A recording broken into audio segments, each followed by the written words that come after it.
Mm, mm,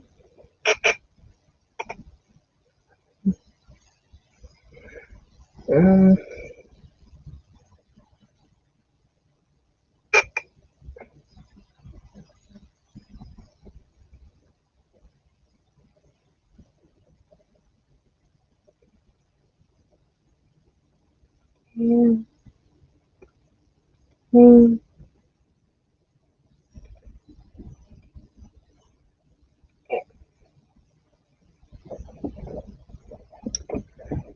okay.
Mm, just like,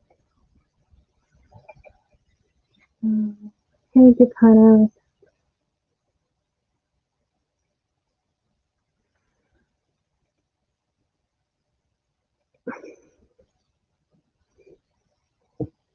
I'm doing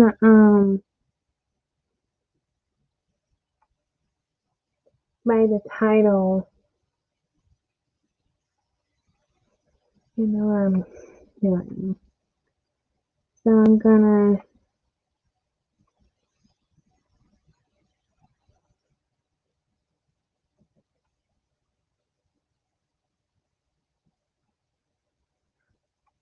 I don't like use the word.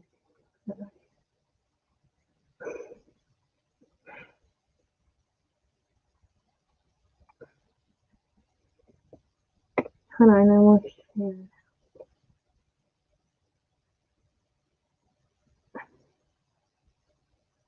Oops.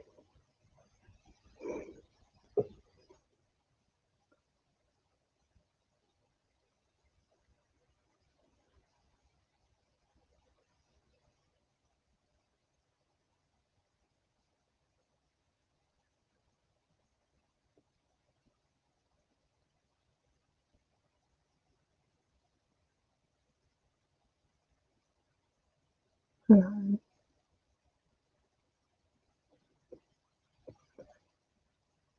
Oh,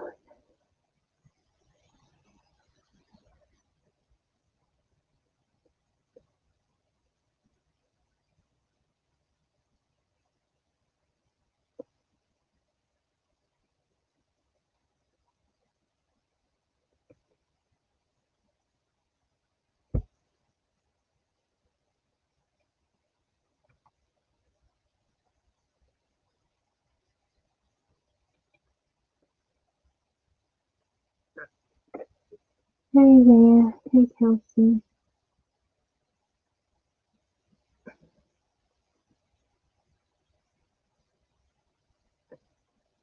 Hey, I won't.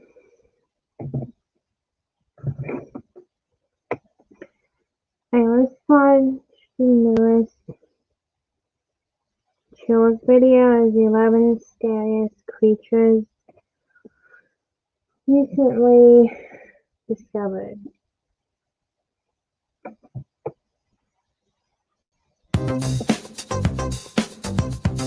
I guess that's it.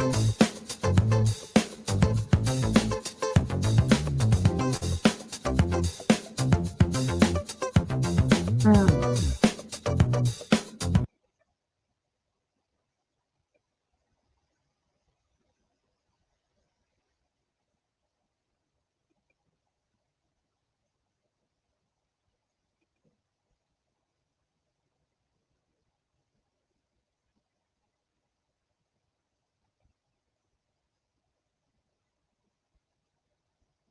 This top 11 list has scary videos of unidentified creatures caught on camera What is for the that? first time. Number 11.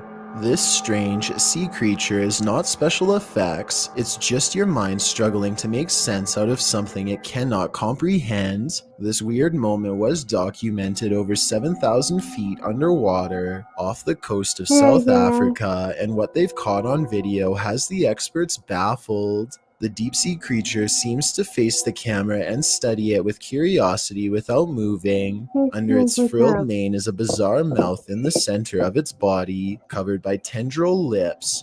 Maybe it's paralyzed under the flashlight since it's normally dark down here. Whatever this is, it's a bright color and most likely poisonous, and considering this is taken from a remotely piloted sea craft, I'd say this creature is also unusually large and thankfully does not seem to travel in groups.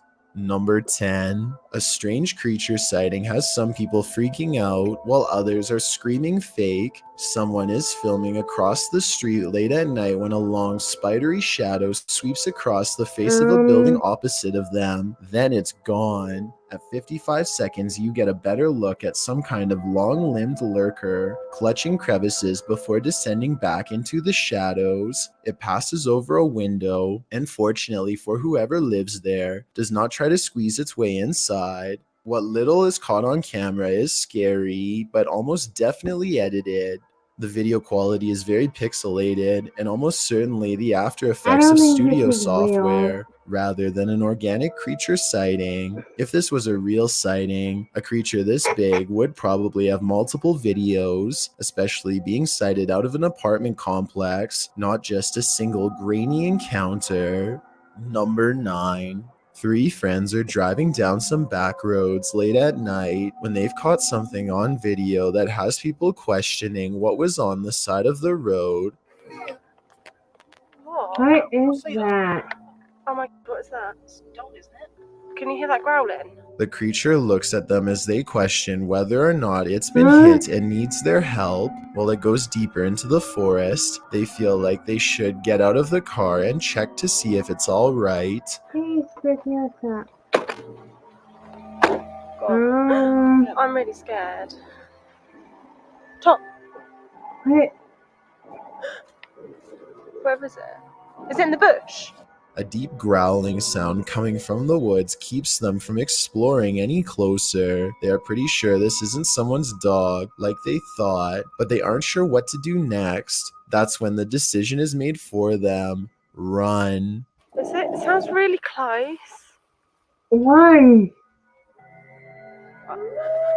Right, get in the car now, Tom. The comments and likes for this video were split 50-50 between believers and skeptics. I might have thought this was real if I watched it just one time, but upon closer analysis, it's pretty obvious this was somebody in a creature costume on their hands and knees. When you look at their feet at 22 seconds, there are no claws, and you can tell this is a costume that you step into, or at least that's what I think.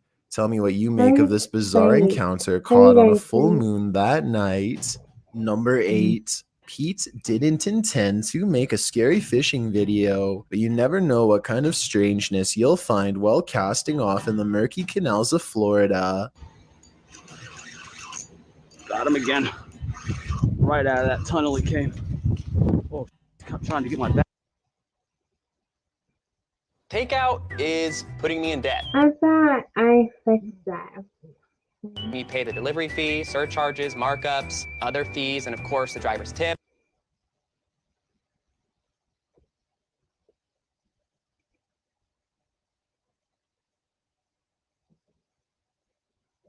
Come on, internet. Don't tell me. Come on, please.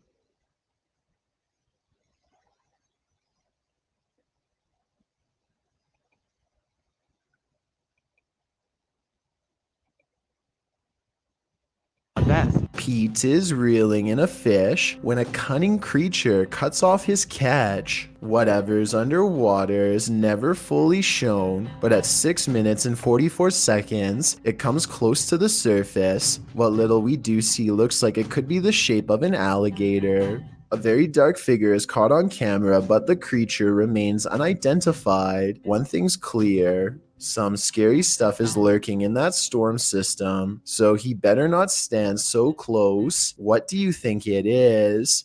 Number I don't 7. know. Pitcher, Oklahoma is said to be one of the creepiest ghost towns in all of the United States, full of scary abandoned places you'd never want to go exploring on your own. But I'll go into a little more detail about its mysterious history in a second. First, this video shows what goes wrong when you come to this place.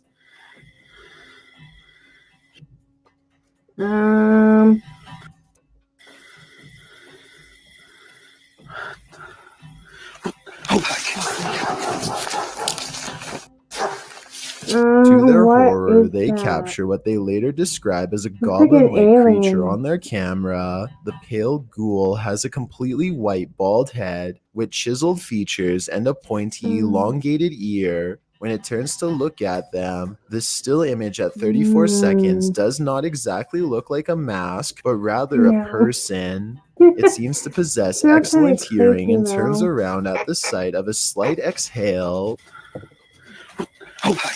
Now, here's where things get truly bizarre. You see, this area was responsible for half of the country's lead production at one point. The town of Pitcher was shut down after large mounds of toxic material were found dumped all around the town, byproducts of local lead and zinc mines. Thousands of people used to live here. Now there's less than 20. And this could be one of the few remaining residents. Number 6. An odd creature caught on tape depicts What a is creature with a that? human-like face that was reported causing havoc to farmers in the countryside of Rajasthan, India. In this viral video, a creature with 4 sharp talons and smooth pink skin crawls to the camera and shakes while looking up. A lot of other channels were reporting this video as a real creature sighting, but I noticed not once does it blink in the video, a sign to me that it was probably not real.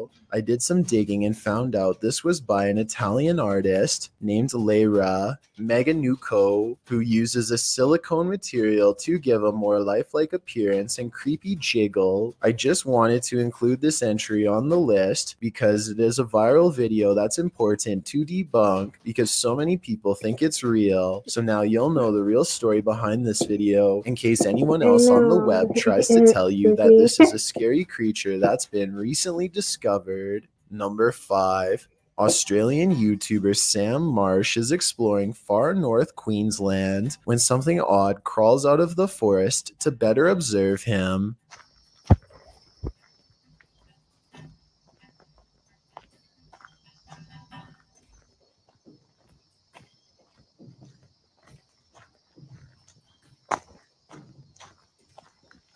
Down the dirt road stands a tall creature roughly the same height as Sam. 53 seconds is when you can see a prominent head jutting forth as the creature inches back into the forest from whence it came. Sam walks to where it was and finds a well-worn path leading deeper into the dark forest. Looking back at him is the carefully concealed figure with a long neck and a white head. At 1 minute and 48 seconds, it turns back to look at him. What is it?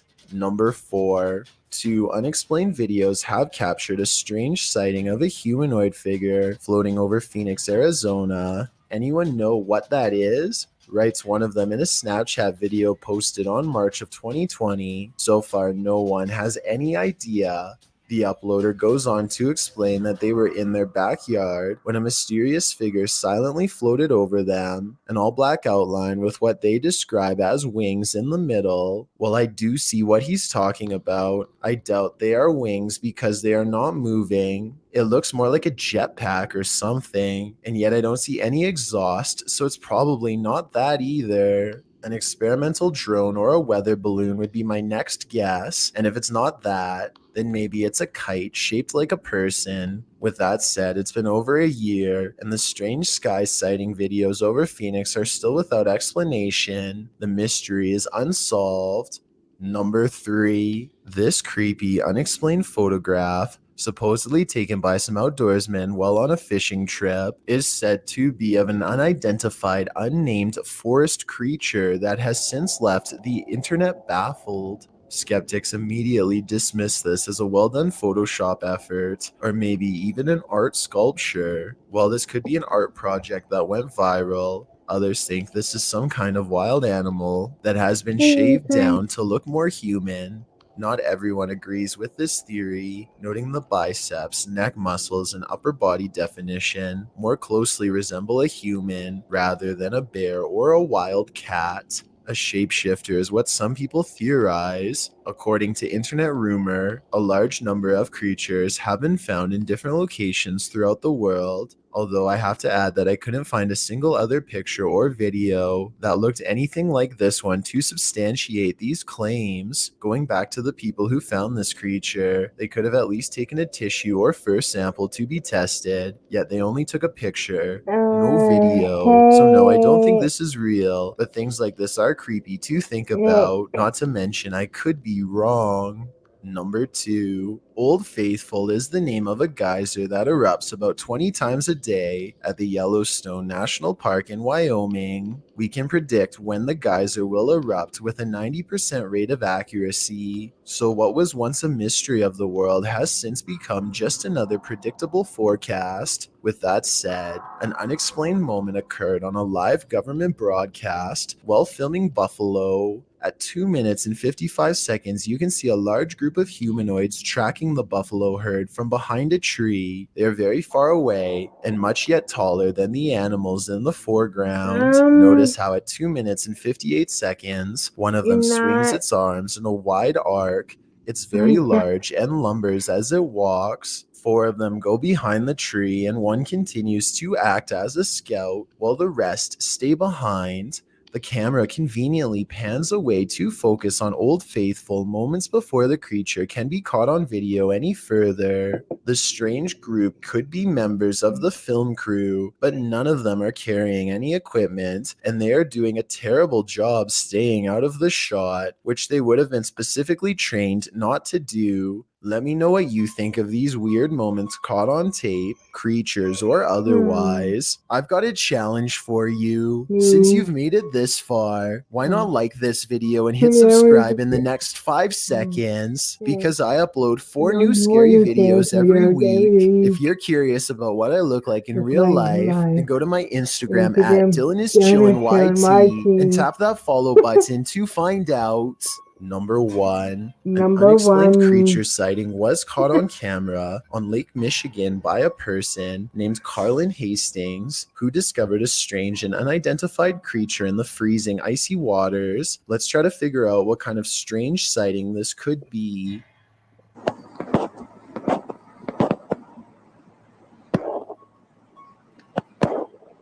What is that? The bizarre encounter starts out as a single top fin sticking out of the water at 5 seconds. 2 seconds later, more of the creature is revealed. It's hard to appropriately scale its size in the open water, but this creature looks like it might be giant. Obviously, it's a fish of some kind, but the way it swims half out of the water is not normal at all. It's either remote controlled or one of the strangest moving underwater creatures anyone's seen. Some shark experts are analyzing the top fin and saying this is a bull shark that somehow swam upstream into Lake Michigan. Others say this is something different altogether. Whatever it is, be on the lookout and don't go swimming if you are visiting this area. Something strange and mysterious is out there. The events that take place in these scary videos are so baffling, you won't believe they really. That was really scary. So let's do,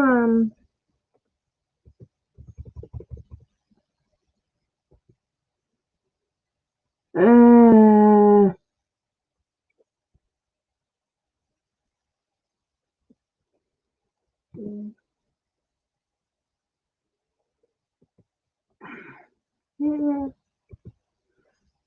don't know how you spell it now.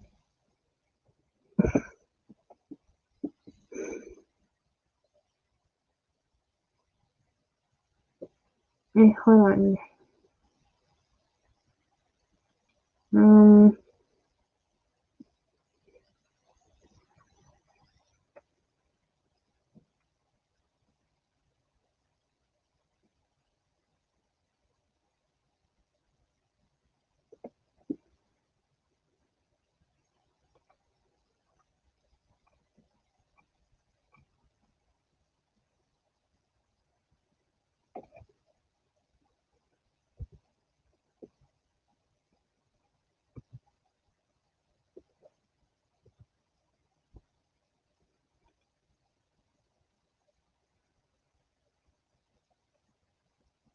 I really don't want to watch that.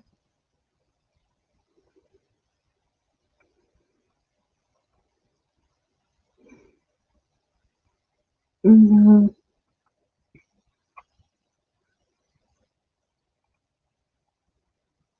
I can. It doesn't really matter. Like different reactions to different people, you know? So let's watch his top 5. Breakfast that's ready in a snap. Lunches you actually... Hold on, let me...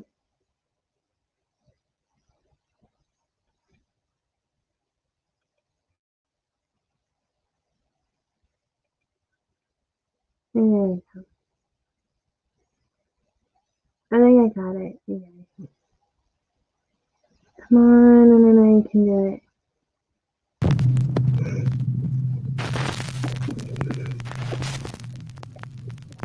Top 5 ghosts caught on camera. Stranger than fiction. Popular Japanese YouTube channel Fourth Wall was sent a video by an anonymous ghost hunter who was investigating a creepy local legend on Benten Mountain in Fukushima, Japan. Even though the mountain is a largely visited tourist attraction, locals warn that it's an ominous place that should be avoided. There are many unexplained abandoned buildings and ruins scattered along the mountain, and history tells of terrible battles fought in this location in the 15th to 17th century. People believe the mountain to be extremely haunted by the spirits of fallen soldiers and unexplained apparitions. Many visitors often claim to see the pale ghost of a woman aimlessly wandering around the mountainside. And even more disturbing, there are many creepy stories claiming that some who visited the mountain were cursed and soon after passed away. Hit the like button, you guys. I'm gonna leave this one up, this live stream, and so yeah, maybe I like to get it like 100 likes if we can. That'd be cool. Under very strange circumstances. Nevertheless, the anonymous ghost hunter records as he climbs the mountain in the dead of night. It isn't until he returns home and looks through his footage that he discovers that he captured something absolutely terrifying. Take a very close look.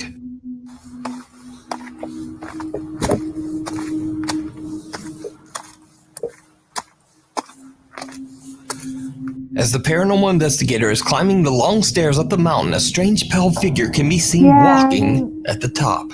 The figure appears to be translucent and has no distinguishable features. The ghost hunter can't see this and has no idea what he just captured as he reaches the top of the stairs to continue his exploration. What happens next is downright chilling.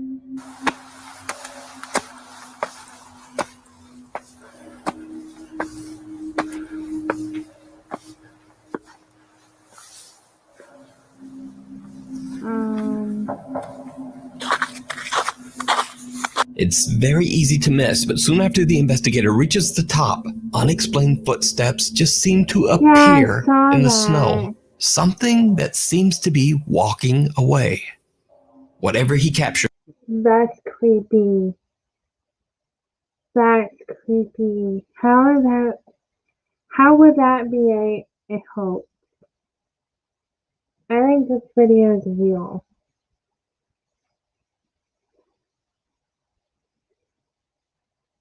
I think this video is real. Earlier at the top of the stairs, it still seems to be there. Now, that isn't even all that the ghost hunter captured on camera. Earlier, as he was climbing the stairs, he captured something else. Something terrifying. But did you see it? Pay close attention.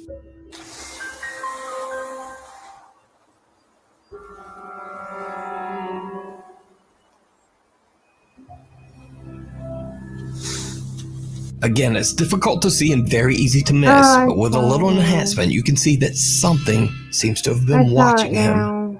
Something hiding in the dark woods. So are the legends true? Is Benton Mountain haunted by the ominous spirits of the past? Let me know what you think.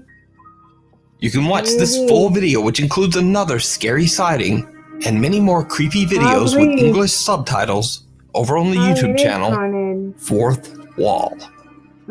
Sixth Sensor.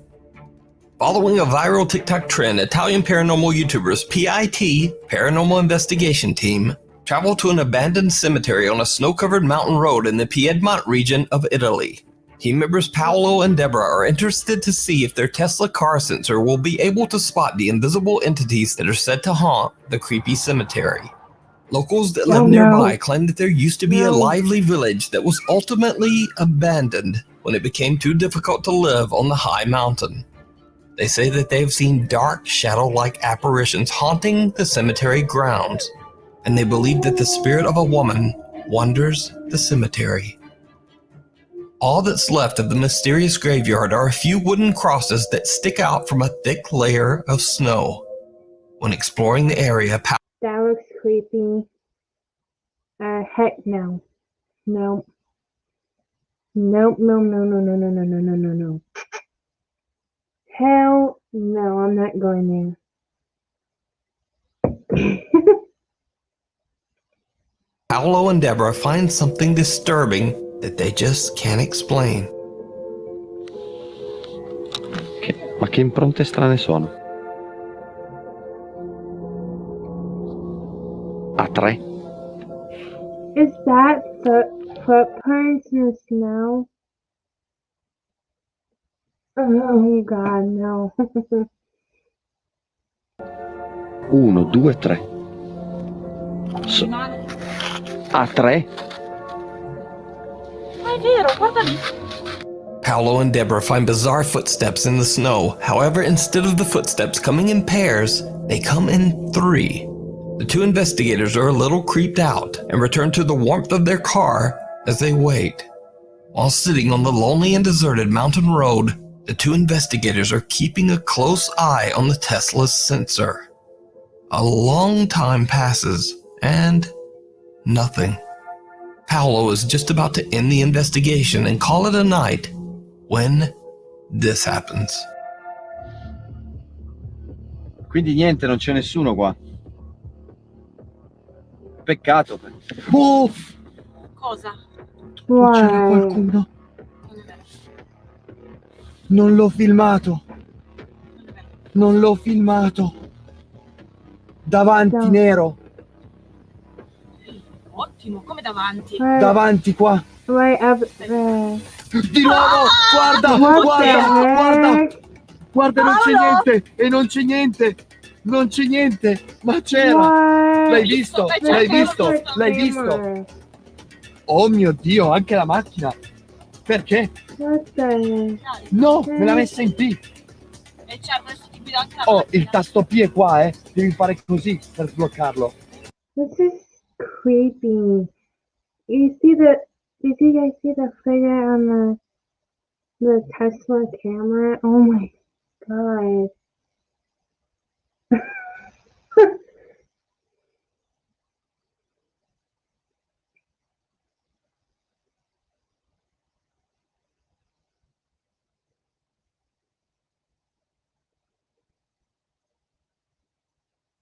Whatever him put. Again, hold on guys. It's so fast. So I can find it on my phone.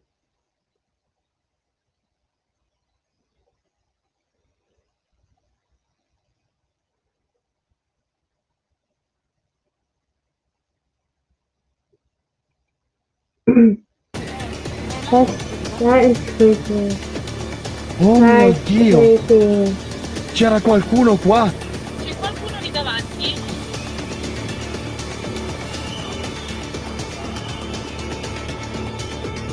L'hai visto o no? Certo che l'ho visto, sul lato Of course I sinistro. did it. Sì, I qua was- era. Yes, it was there. Yeah, I saw it. Ma davanti non c'è niente. But there's nothing else there. Vuoi avvicinarti? Do you want to get close? Di nuovo, di nuovo, di nuovo, di nuovo. L'ha fatto, l'ha fatto, l'ha fatto, Ok, mi sta l'ha fatto. ascoltando. Aspetta. I think this is real because they are so scared. Like, they are so scared.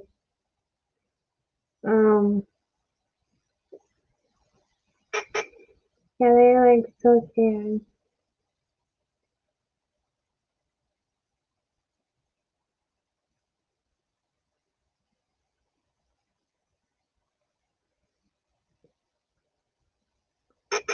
They're like so scared.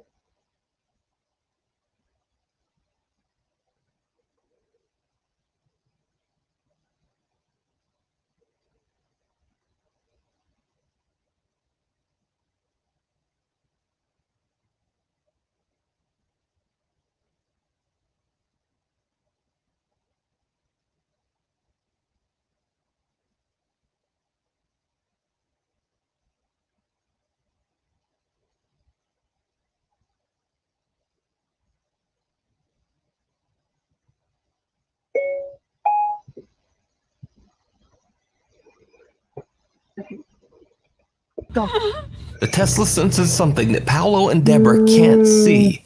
Someone standing right in front of the car. Whatever it is, it disappears just as quickly as it materialized. A day later, and the two investigators return to the cemetery, this time bringing along friend and fellow team member Simone. What happens that night is downright chilling. Boh, non lo so. Allora, c'è un'atmosfera strana. Sì, quel silenzio. Ok, c'è un qualcosa di strano.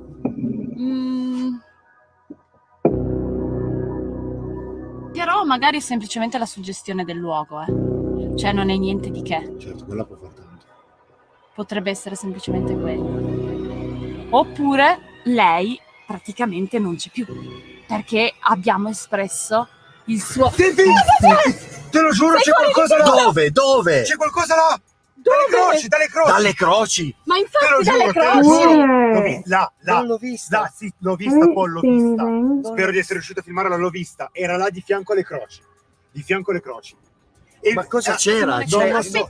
Aspetta. C'era un'ombra, che te lo giuro, c'era una roba nera che si è mossa. Ma sei sicuro, Simo? Sì, Aspetta un son secondo. sicuro. Aspetta un Sono secondo. sicuro. Ah, fai tirare su? Oh, grazie. Mi hai fatto prendere un infarto. The three friends are talking when all of a sudden a dark figure seems to dive headfirst into the snow right in front of them. The investigators are shocked and Simone films as the apparition disappears right in front of their eyes.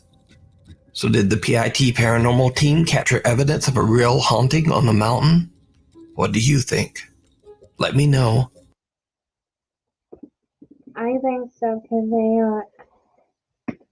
they are acting scared. Like legit scared.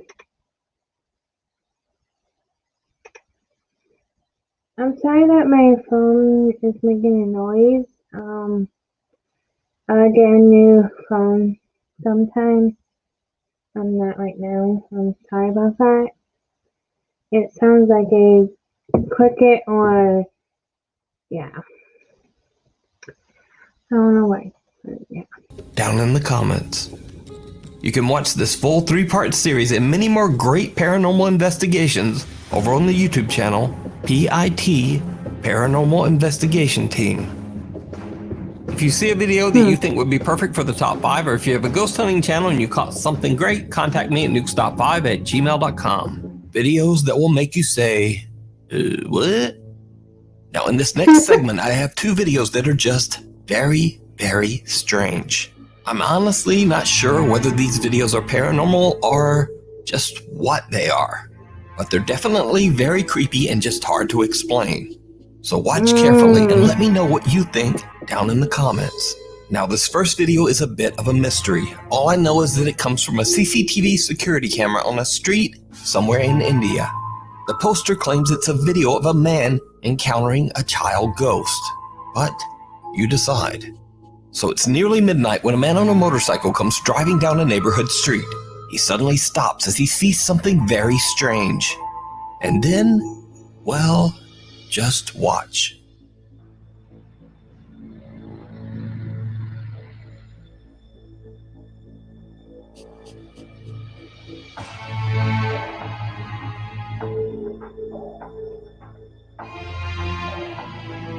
Okay.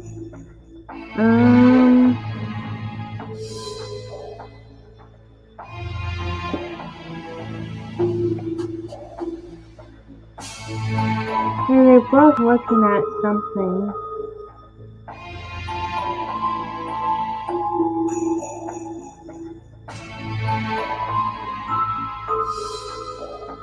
Like, what are they looking at?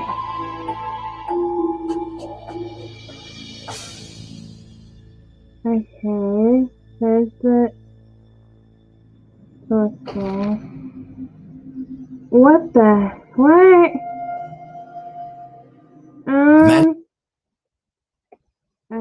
That was weird. Like what Nuke said, yeah, this is weird. On the motorcycle seems to be cautiously looking at something down the street. Another man carrying a grocery bag comes walking up, and he too seems to get distracted by something. The 2 men pause and both stare in the same direction. Then as the man holding the grocery bag walks away, a small boy appears from off camera.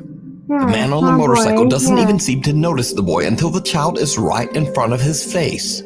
Suddenly, the man is terrified. He jumps from his motorcycle and actually throws it towards the boy. The child then just runs away.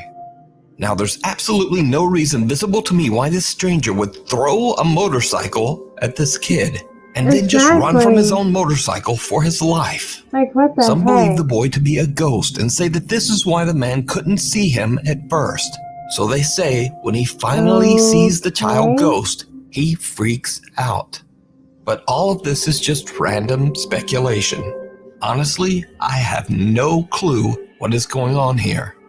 But what do you think is happening? Post your thoughts. Same with me. I don't know what is going on in this video. Like, I'm really confused. Like, what is going on in this video? Down in the comments. Next up in this segment of just generally bizarre videos, we have urban explorers Jonathan, Alex, and Mark from the YouTube channel Hell on Earth. The guys are exploring a very bizarre abandoned building in England. Immediately after entering the structure, the 3 friends get the odd sensation that something is just very off. They see the mangled remains of birds scattered all over the building floor. I don't know what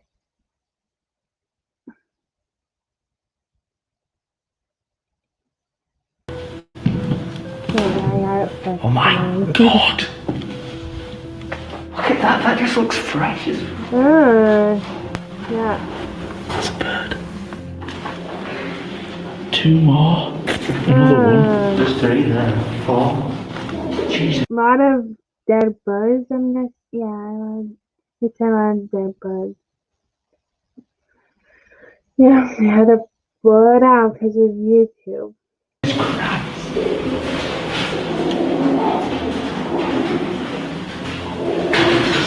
What is that noise?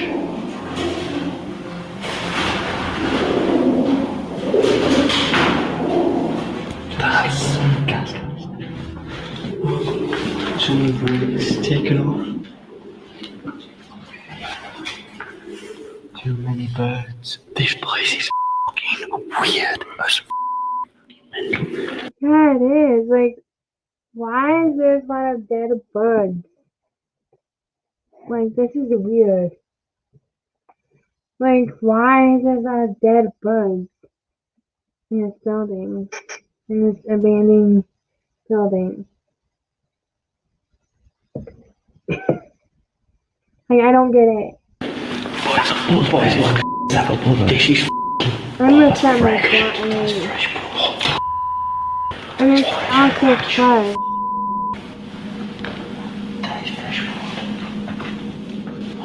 There's more. Maybe this is the biggest bird. What the heck? That's the big bird that's been killing all the other birds. The thing is, right, there's nothing in here that a pigeon would just hit itself on, or break its neck on a window or something like that. We see dead birds in places. Yeah. There's no reason for the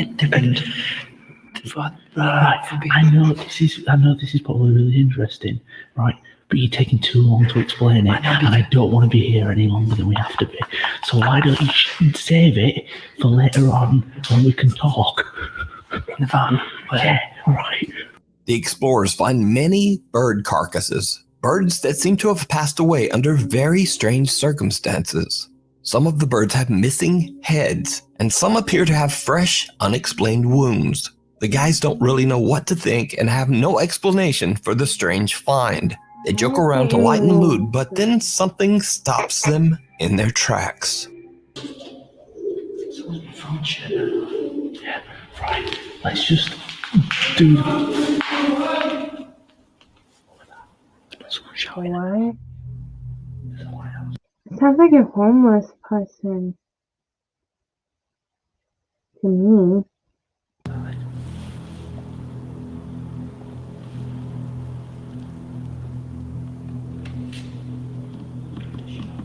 Please.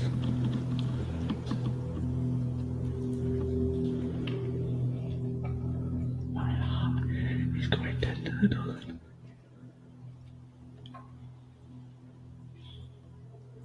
He's not fine, he's shining from windows. Focus, sorry, I can't see you.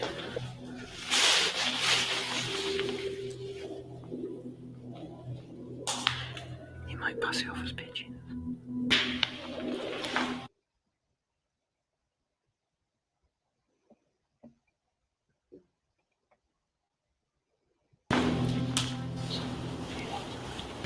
Alright, bud, you alright?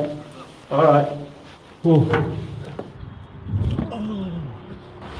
Alright, we're going. Yeah. Police are actually on the way. Alright. Yeah. Oh no, the security. Alright, we'll just get off. No, you have to stay there. Alright? Sorry, police are on the way. Stay there. You've just lost it. No. We haven't broken in, the window's wide open. Been in? Yeah, I know we've been in. Yeah. The window is wide open. I mean, I don't know if you know why there are so many dead pigeons. Because it's the ghosts. It's the ghost. That is all Ghost. Ghost is going around and cracking. Well, I'm serious. That is haunted in there. I've never known ghosts with knives to cut pigeons' heads off. Have you ever heard of a poltergeist? I've heard of one, yeah. I've heard of a lot of things.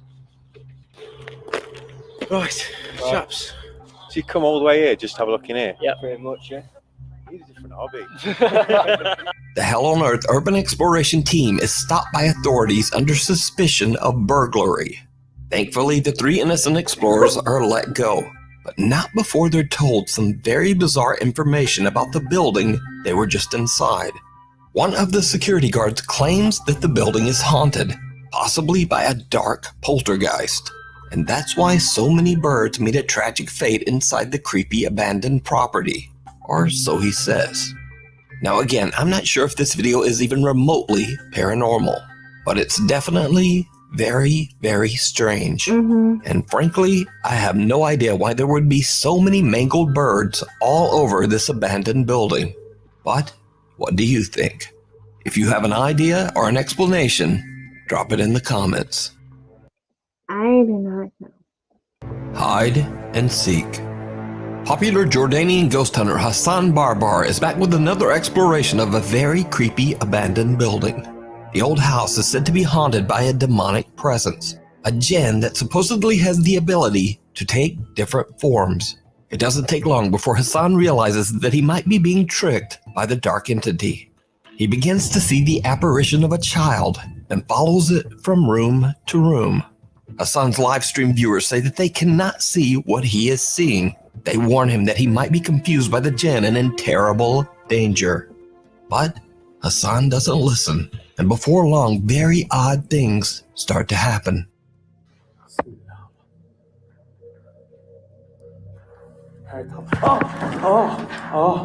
لا لا لا لا لا لا لا لا لا لا لا لا لا لا لا لا لا في شيء لمسني بسم الله لا لا لا لا طب إذا أنت هون اظهر لي إذا أنت هون اظهر لي هون في الغرفة هاي واحكي لي إيش بتعمل هون أنت وشو الإشي اللي ربطك في المكان هذا إخوان جن ورز صوته طب وينك اظهر لي بسم الله الرحمن الرحيم أعوذ بكلمات الله التامات من شر ما خلق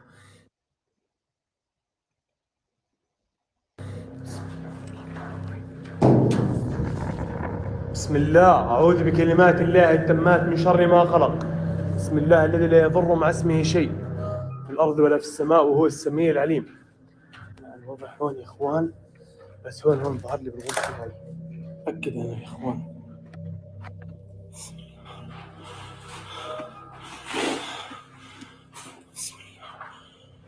This is creepy. What is this?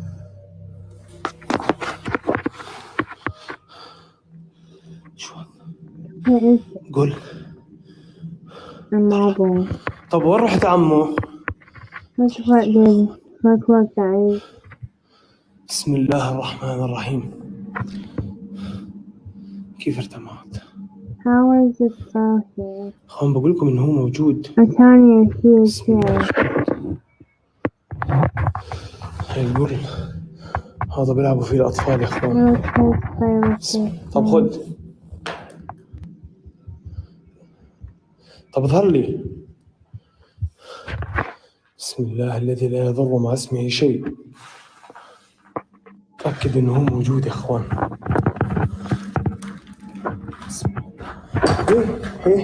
What the heck?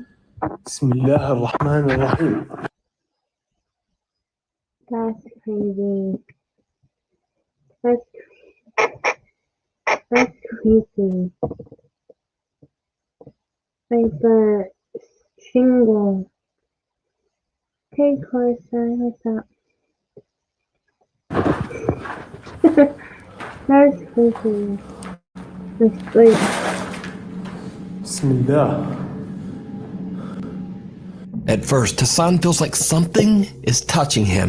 He's a little shaken but carries on exploring. Then he suddenly hears the sound of something being thrown in one of the rooms. During this time, the explorer still claims to see a little boy running around the abandoned house. A marble is thrown at him, and when he throws it back, a large, heavy rock comes flying towards his head, barely missing him.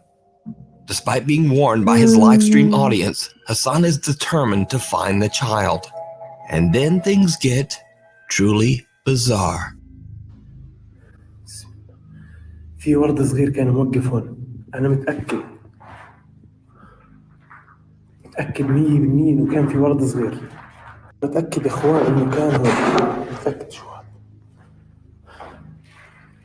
متأكد. هيو. طب أنت مين؟ بسم الله الرحمن الرحيم. بسم الله الرحمن الرحيم. أنا متأكد يا إخوان إنه كان موجود. طب وين رحت؟ وينك؟ طب شو بتعمل هون أنت؟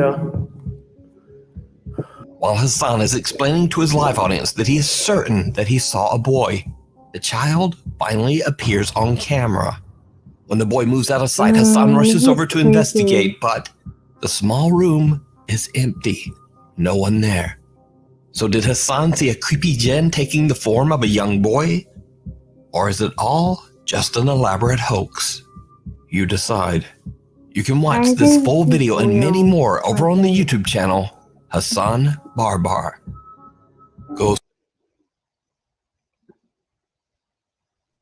Ghost Town.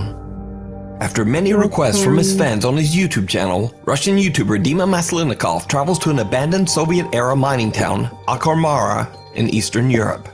After several wars and devastating economic change, residents of the small town made the difficult decision to leave their homes and start a new life somewhere else. Many high-rise apartment buildings that were once home to over 5,000 people are now abandoned and left to rot. The city has been left almost completely vacant for over 50 years and is now a figurative and perhaps even a literal ghost town. YouTuber Dima Maslenikov received many haunting stories from families who used to live in Akhmara, as well as creepy tales from visitors who dared to explore the old town. Many people claim to have seen the apparition of an elderly man roaming the countryside, and there have been hundreds of reports of bizarre shadow figures that are said to haunt the old abandoned buildings. Now, Dima is a skeptic, but he's still a little freaked out to be alone in the deserted, creepy ghost town. As he starts his exploration, why would you go alone?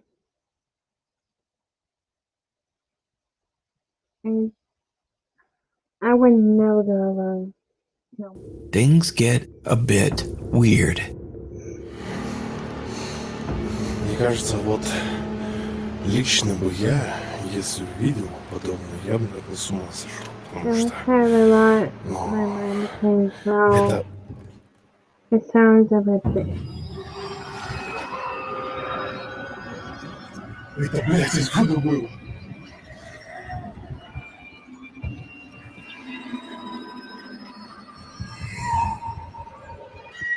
Это...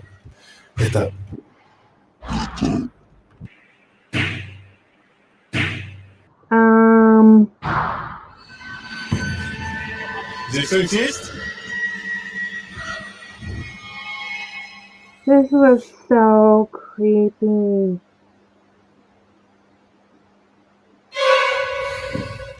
What the heck? The music don't make any music don't help. Это что, блядь, было сейчас?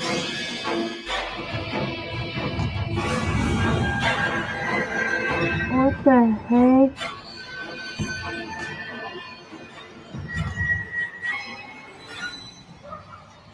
What is that?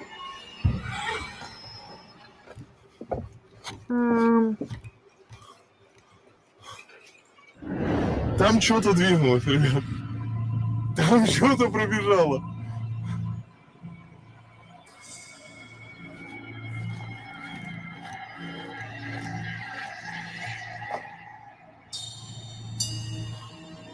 Здесь кто-нибудь есть?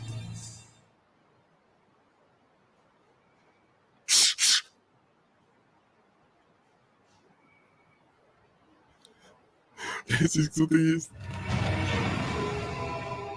Вот эта херня убежала прямо за вот эту стенку. Мне не I могло don't показаться, like не могло this. показаться, но 100% кто-то был. I don't like this at all.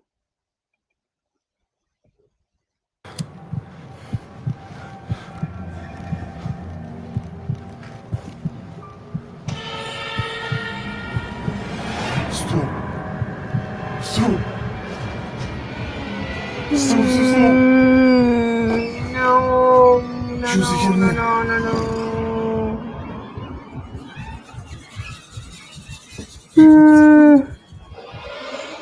Где оно? Так, это не могло мне показаться 100%. Вот за этим углом было нечто примерно высотой по колено-по пояс. Оно ушло за эту стенку и пропало, но она вряд ли вышла бы через это окно, потому что здесь слишком много веток, и я бы слышал, как они ломаются. To Dima's horror, he sees a shadow figure that seems to duck down and then quickly dart away. He checks outside and inside, but whatever it was, it's just gone. After this frightful experience, the Russian explorer continues on to the next apartment building. And it did not go well. No.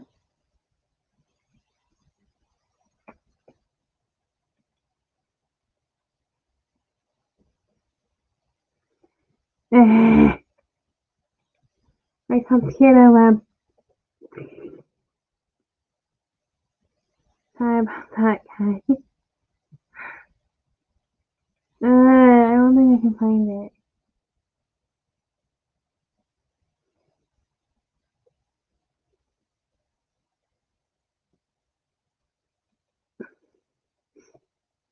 Here will give me. Yeah, there we go. Alright. My computer messed up. And I can't help that. Well,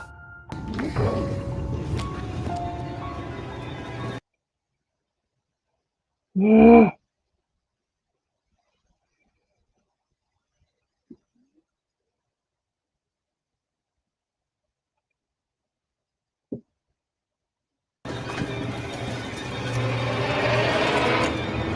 I don't like this video.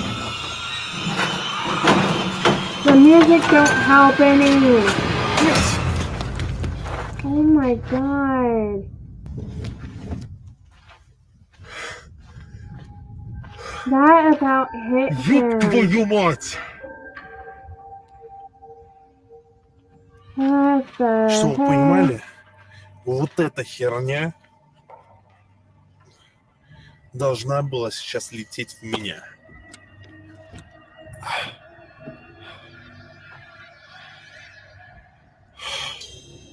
Dima gives up on this particular building, deeming it too dangerous to enter. But when he reaches another building further into the abandoned town, this happens. Так, наша задача сейчас дойти до самого центра, осмотреться и найти уже необходимое мне здание для следующего эксперимента. Не понял. Что звуки?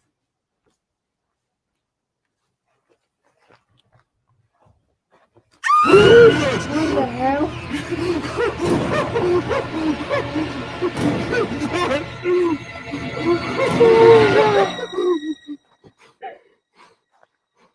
The unsuspecting explorer gets a good jump scare as a cow emerges from one of the empty apartment buildings. Now, of course, this has nothing to do with the paranormal, but viewers of Dima's YouTube channel spotted something in this same bit of video. Something that even Dima himself didn't know. That scared me too. Dang it, cow. Didn't notice. As he pans around to show several of the tall, deserted apartment buildings, he captures something on camera. Something downright creepy. What? Просто посмотрите. Расстояние. 2 здания. 3 здания. 4. 5. 6. Мы сейчас с вами находимся в центре настоящего города-призрака. Вот прямо в этой точке. Это не одно какое-то здание, это просто десятки зданий в одном месте. И все это заброшено. Did you see it? A shadow figure can be seen standing in the window of one of the empty old apartment buildings. Even after all this, Dima is still a skeptic. He believes that everything that he saw can be explained. But what do you think? Did Dima capture the shadow figures that supposedly haunt the creepy ghost town? Or something else? As always, you decide. You can watch this full creepy video as well as many others over on the Russian YouTube channel, Dima Maslenikov. Thanks for watching. Follow me on Twitter here, follow me on Instagram here, and follow me on TikTok. Wait a minute, I have a TikTok? Okay. Follow me on TikTok here. Wait a minute. I have TikTok. Fine.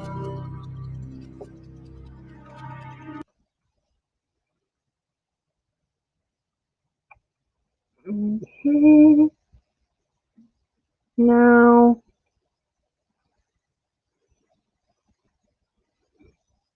What do you do?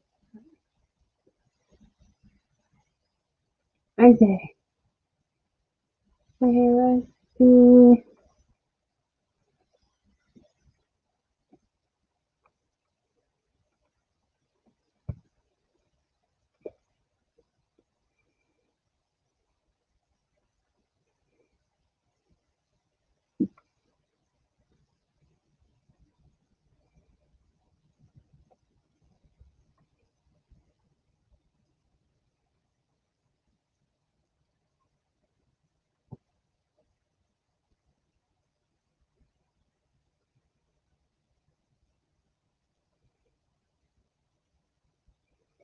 Let's find top 15 videos only brave people can watch.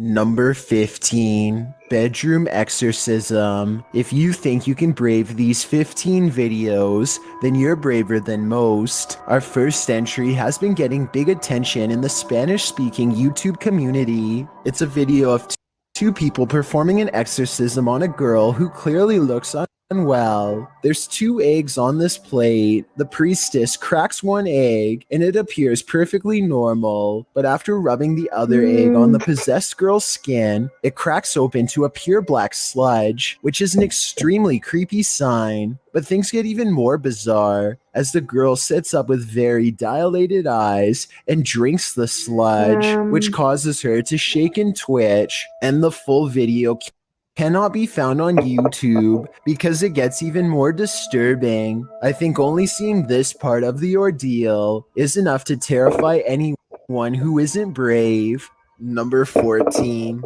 hand on shoulder. You never know when you'll face passing on. So what happens when it's not yet time for you to go?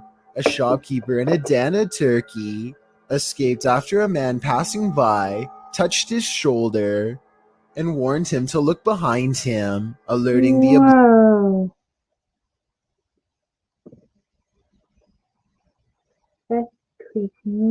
oblivious man to the fact that the cover of a passing truck's back end was open.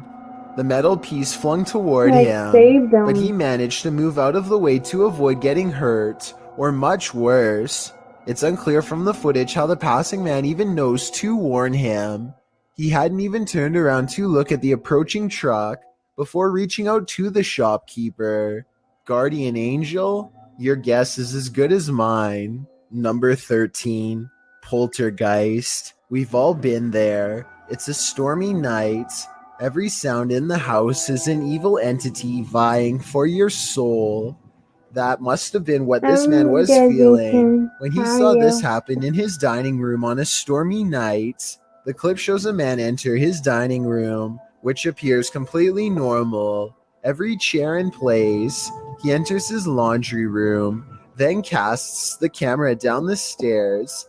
It appears that something must have happened to cause him to search his house. He says hello down the stairs. Is someone or something there? He decides to go into his basement to investigate. The wooden steps are incredibly rickety. As he's nearing the bottom, a terrifying racket is heard upstairs. He runs for his life, only to find his kitchen chairs precariously stacked up, balanced one on top of the other. The dining room light is swinging around. Okay, I'll get out of that house. I will move. The shot is still as the man crosses the room and stands frozen in fear at this ominous sight. The overhead light continues to swing, and nothing is there. There's something especially uneasy about the stacking of this man's furniture. Part of that uneasiness comes from the fact that no human could have done this particular building job in the short period of time that the man was away. Who do you think did it? Or what? Number 12. The Swarm. If insects aren't your thing, then this entry will highly test your bravery. This footage is of an insect swarm at the Cape of Good Hope in South Africa. The uploader writes, during our family holiday in 1996 or 7, we had parked the car There's a lot of insects. and gone for a short walk up the cliffs. When we came back, we found that our car had become a hot spot for these giant wood lice, sea slaters. The clip shows piles upon piles of wood lice crawling around the car tires. An absolutely terrifying sea of insects, all coalescing beneath the vehicle. As the uploader says, probably attracted to its cozy comfiness. After seeing this, would you be brave enough to climb back in and leave? I thought not. Number 11, Dog in Crisis. Everyone who owns a dog knows that they can sense things we humans don't. Posted by Redditor ChewyBones02, he writes, I think my dog had a crisis, and he isn't wrong. He had arms in the video too. The video shows two dogs standing on a day sofa, looking out the window. The bigger one really starts to panic, its legs pushing the sofa so far from the window that he's stretched pretty impressively until he absolutely can't stretch anymore and pops down to the floor. Meanwhile, a number of orbs appear throughout the clip, drifting across the room. Is something outside spooking these dogs, or is it something paranormal inside? After all, those orbs certainly point towards the latter. If only these dogs could talk and let us know what the answer truly is. Number 10, water warning. As we've said many times on this channel, nature can be a frightful thing. That statement is confirmed in this video posted by National Geographic in July of 2017. National Geographic describes what you're about to watch. Massive flooding has produced scenes of destruction and rescue in southern and central China. In one scene, a man is holding on That is scary. A bunch of water.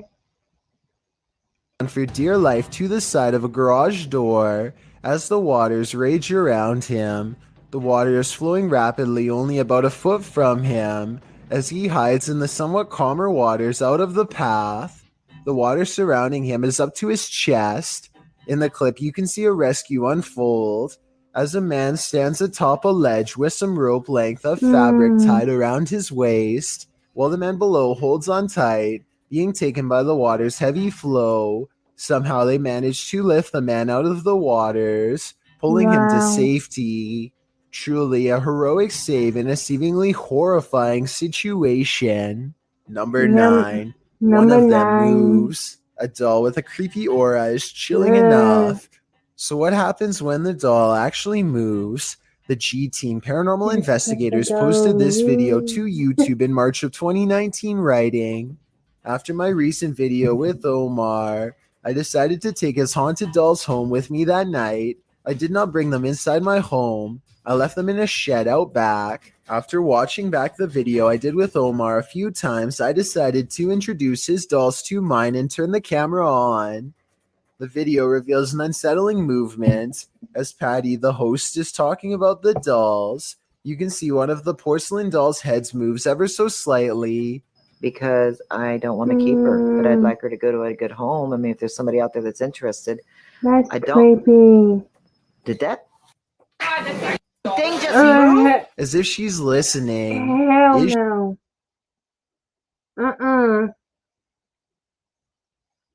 Like, I have a doll up there. It's kind of like that, but it never moved. Thank goodness. But if it did, I will take it out of my house. No. She, if she is, does she like what she's hearing? She must not have that gone looks full on creepy. Chucky when the camera No. stopped rolling, so we can assume so. Number 8, shadow people. If you've never come across a sadistic shadow, then you don't know true fear. Think you're brave enough to face it? Then keep watching. The footage shows an empty stairwell. A young woman appears at the top, descending to the hallway, when she abruptly turns back as a dark shadow enters the stairwell from the doorway below. The vague shadow then disappears into thin air, but then appears again, moving up the stairs. Solifidian in the comments has a theory about the shadow ghost's movements.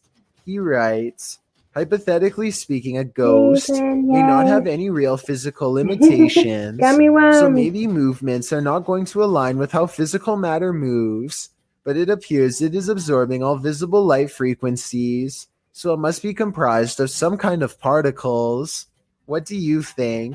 Is this particle-like shadow ghost something worth investigating? I certainly think it is. I don't know. Number 7. Don't go in the closet. When you hear some unusual noise in your no. everyday life, do you ever stop to think, closet's right what in the here. world was that? Redditor Shadow Husky 1 did when he heard the strange sounds coming from his parents' closet. Husky writes, just moved in, house built in the late 50s. When the boy walks into his parents' bedroom, you can see his reflection in the floor-length Yeah. mirror. Somebody's here, he says. As some note in the comments, at the 90-second mark, a strange shadow crosses the camera. Actually, it looks more What like a the blur or a heck? smudge than a shadow. He asks the thing to please make a noise, and unfortunately, it responds. Please make a noise.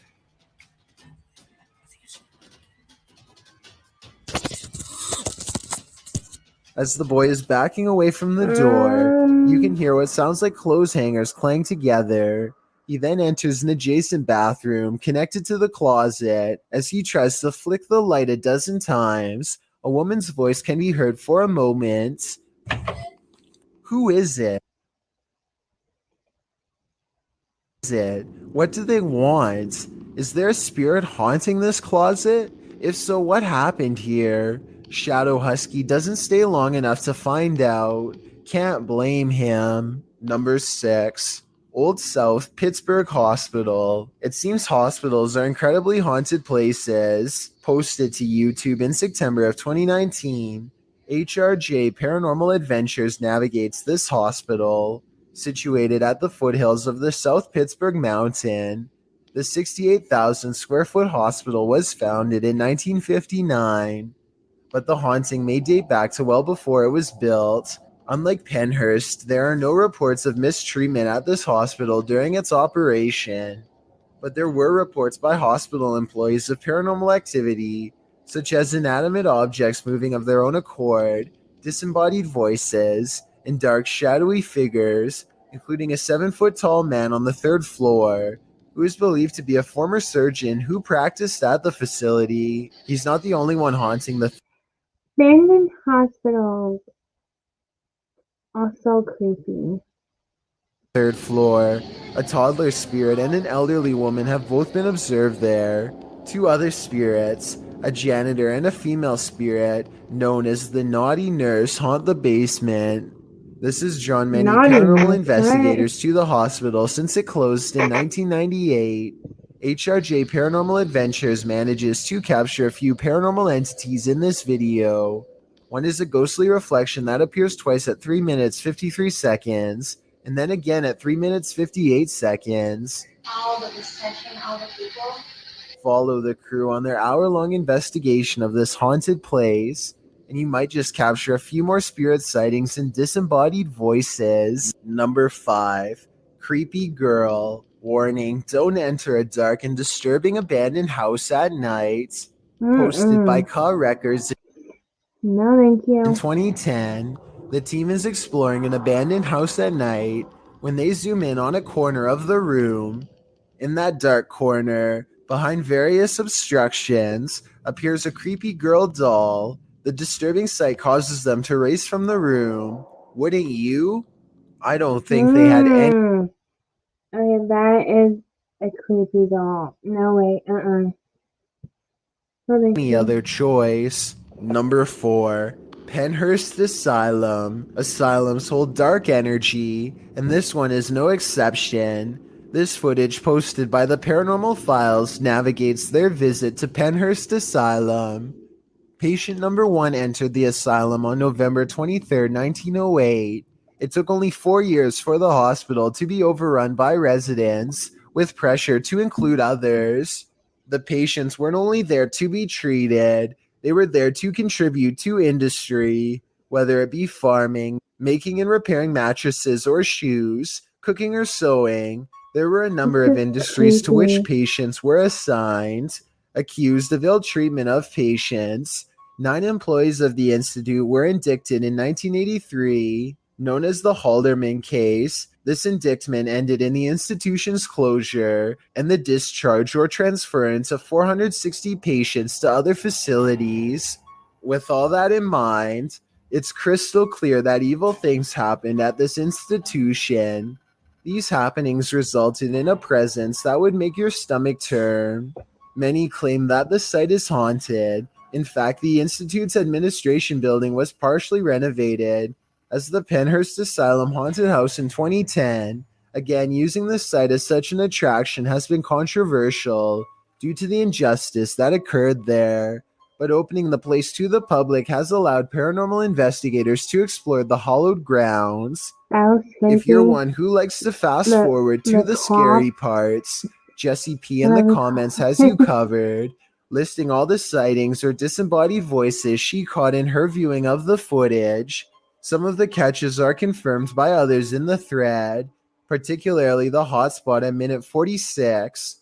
Around 46 minutes 35 seconds, Jessie notes a male whisper saying, "Go back." I'm not sure. At 46 minutes 50 seconds, the same male voice states, "I'm a male." Right next to this ear. I hear that.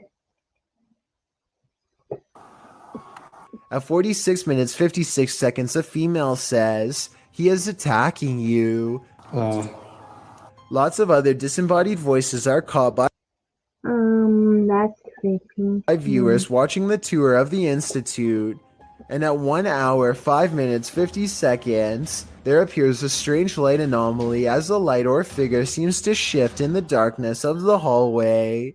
If you're brave enough to watch the entirety of this video, let us know in the comments if you've spotted other anomalies I don't know. or heard any additional disembodied voices. Number 3, unknown force. Unknown forces are all around us. Will you be brave enough to fight when you encounter them? In this video, a man is standing in a dark alleyway when another man to his right appears. Figures also seem to be standing around him in the darkness, out of sight of the camera, as you can see vague flickers of movement. Suddenly, he's at the mercy of these figures, but the movement is not human, but like a hurricane force. He's thrown to the ground and the force disperses. Then the other full-figured man in the video grabs him before heading back into the adjacent building. It's almost as if there's water on the ground. As the man tries to move, there's a ripple effect. Then he is dragged by his feet by the unknown force off camera. The rippling continues for a moment before going still, but the stillness is brief. When the other dude returns to the alleyway, looking upon the scene, he suddenly rushes back into the building as something huge is thrown in after him. It's not clear if it's a person, place, or thing. A moment later, a figure wearing a long black cape and a hat leaves the building. A window shatters beside it as the figure departs. What in the world is happening here? Any theories? I feel at a loss when coming up with a rational explanation. I'm really confused about this video. I don't know what is going on. For these happenings. Number 2, Haunted Graveyard. No problem. YouTuber Moxley's Crazy Adventures posted this haunted graveyard video in November of 2019, writing, "Welcome back to my first haunted graveyard. I went here to see what I could capture, if anything at all. What I did capture was insane. All right, you reeled us in. Let's just hope you deliver." And Moxley does deliver. He captures a dark shadow-like figure gliding across the backdrop of a lit brick wall. He shouts out to it, but it doesn't respond. What the hell is that? Hello? He later hears heavy footsteps nearby. They're clearly heard in the leaves around him. In the comments, YouTuber Spooky Spectre notes that this thing wasn't moving like a human being, nor did the brush move as it passed by. It also didn't respond when being called out to, or make noise or footsteps. Do you agree with Spooky Spectre? Did this freak you out? If not, then you're one brave cookie. Before we get to number 1, my name is Chills, and I hope you're enjoying my narration. Are you curious about what I look like in real life? Then go to my Instagram at DylanIsChillin' to find out. Do you like my narrations? If you answered yes, then tap the follow button and thank you for your support. It's a proven fact that generosity makes you a happier person. So if you're generous enough to hit that subscribe button and the bell beside it, then thank you. This way, you'll be notified of the new video we upload every Tuesday. Number 1.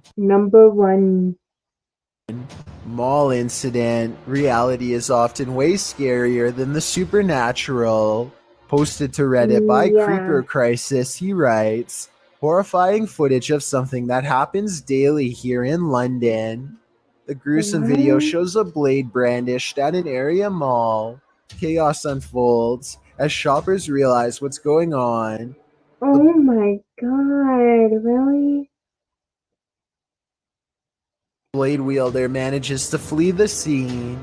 The victims are also seen jogging through the shopping center. One clip shows security guards beside one of the men. The second man is then seen approaching and falls to the ground. Certainly terrifying to watch. I couldn't imagine how terrifying it must have been to witness it in real life. Thanks for checking out this video. Be sure to subscribe because we upload new countdowns every Tuesday and Saturday. Or if you're still not convinced, here are some of our other videos that I think you'd like. Enjoy. It's like only 8:52 where I live.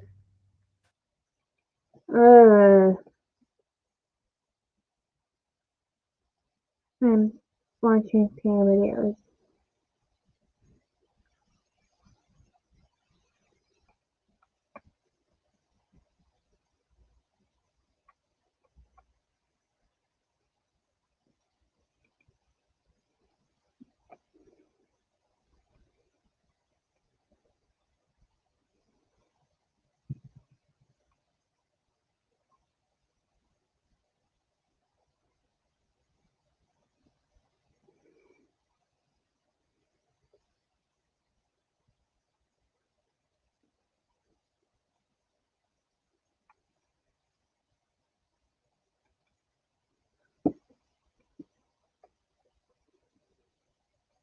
Massage Mr. Nightmare. Play nightmarish Zoom call towards noise.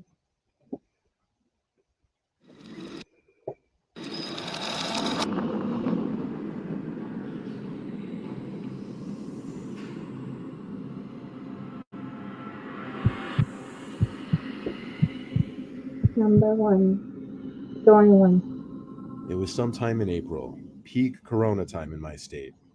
Quarantining and lockdown were still in effect. There was nothing to do on Friday and Saturday nights besides Zoom calls with your friends.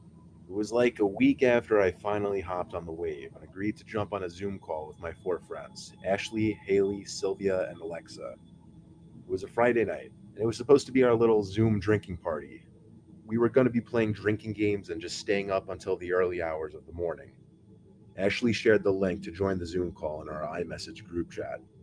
We joined one at a time. First Ashley, then me, then Haley and Sylvia. It seemed they were all on their laptops. I was the only one on my phone, so I switched to my laptop as well. It took a little while for Alexa to finally join, but when she joined, her screen was black. We all joked around, chanting Alexa's name and whatever, asking her what's up with her webcam. She started typing into the text chat of the Zoom call, saying she didn't know what was wrong with her webcam and microphone, that it said both were offline. We continued to joke around. That's weird. About it, but also tried helping her, though we didn't really know how to be of much assistance with that. Eventually she typed in the chat, "BRB, I'm gonna go try to figure this out." So we all went on to our drinking and just chatting on our video chat, while we figured Alexa was doing whatever to try to fix her computer. But something randomly happened sometime into our call. Something completely unexpected that kind of scarred all of us. Alexa's cam suddenly started working, and her box went from black to showing an old creepy man doing something I really don't want to repeat. When he noticed the camera turned on, Oh, that is scary. Yeah, I need to be careful on the internet. Like, I need to be careful too. he jumped to close the laptop, and the screen went Like dark again. everybody. The 4 of us Be screamed and careful. started freaking out. We tried calling Alexa, but now it seemed her phone was off. We didn't have her mom or sister's number, so we all agreed to drive over to Alexa's place to see what was going on. Her mom answered the door in her robe, looking concerned.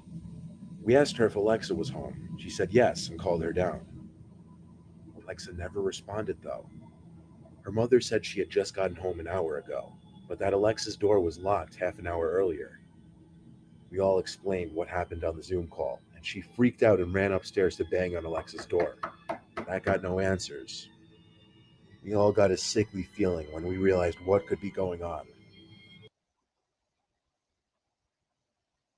Let me guess. That guy is in her house. Like, kidnapped her. Alexa's mom called the cops that second, and when Officer Perry showed up, we told him everything. He called for backup and went upstairs to knock on the door and tried to reason with whoever could be in there. When there was no response, he began to kick the door down. When he finally broke through the door, there was no one on the bed. The laptop and phone were left on the bed, but no one was in the room. The window was wide open, enough for someone to crawl through and hop outside down to the awning roof below. We all found Alexa in the basement minutes later. She was hiding under a blanket in the corner of the room. She said when she was home alone, she saw some older man with a big knife sticking out of his pocket in the living room, so she snuck down to the basement and hid. She didn't know when it was safe to come out of hiding, as she couldn't hear her mother getting home. Police backup finally showed up, and the information of the break-in and the man was sent to the local news outlets to alert people to be on the lookout. It's crazy how that Zoom call might have saved Alexa and her mother's life. Yep. That is true. That was creepy. 22.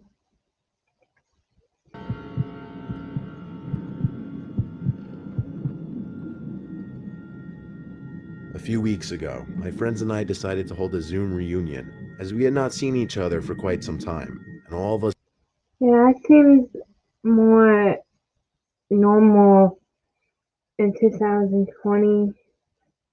Let's see, your favorite like TV shows used to be on when you were younger, and then they done like a reunion show on Zoom.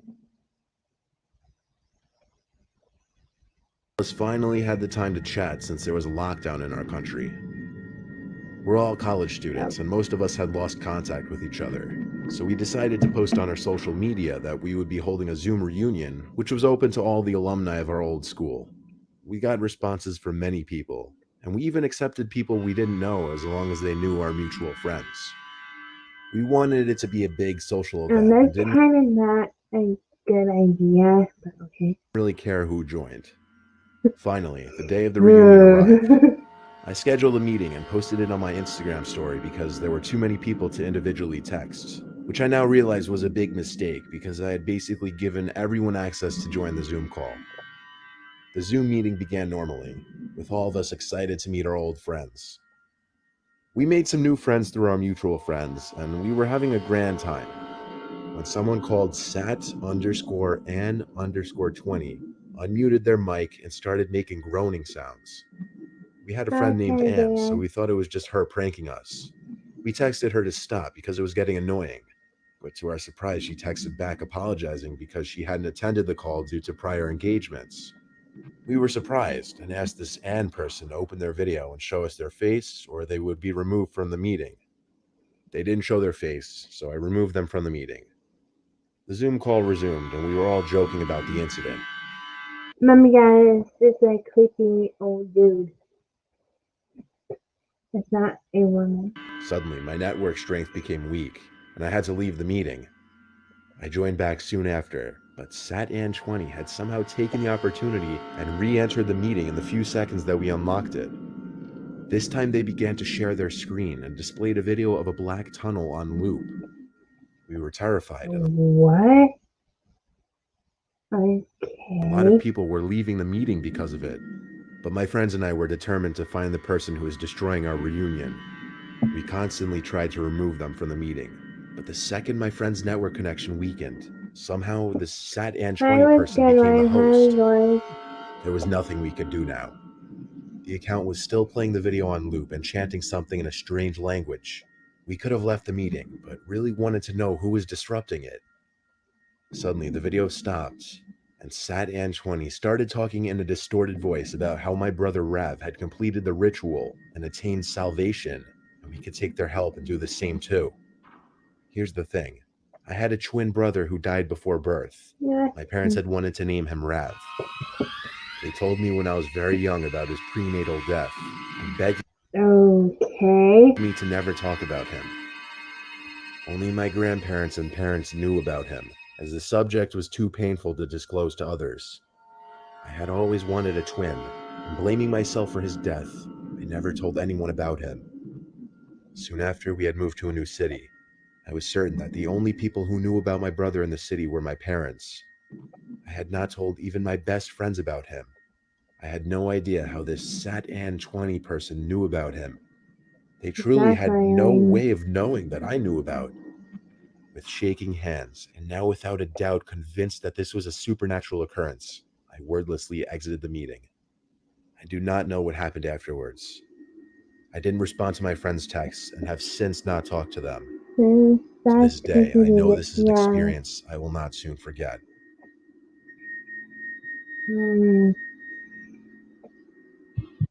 So exciting.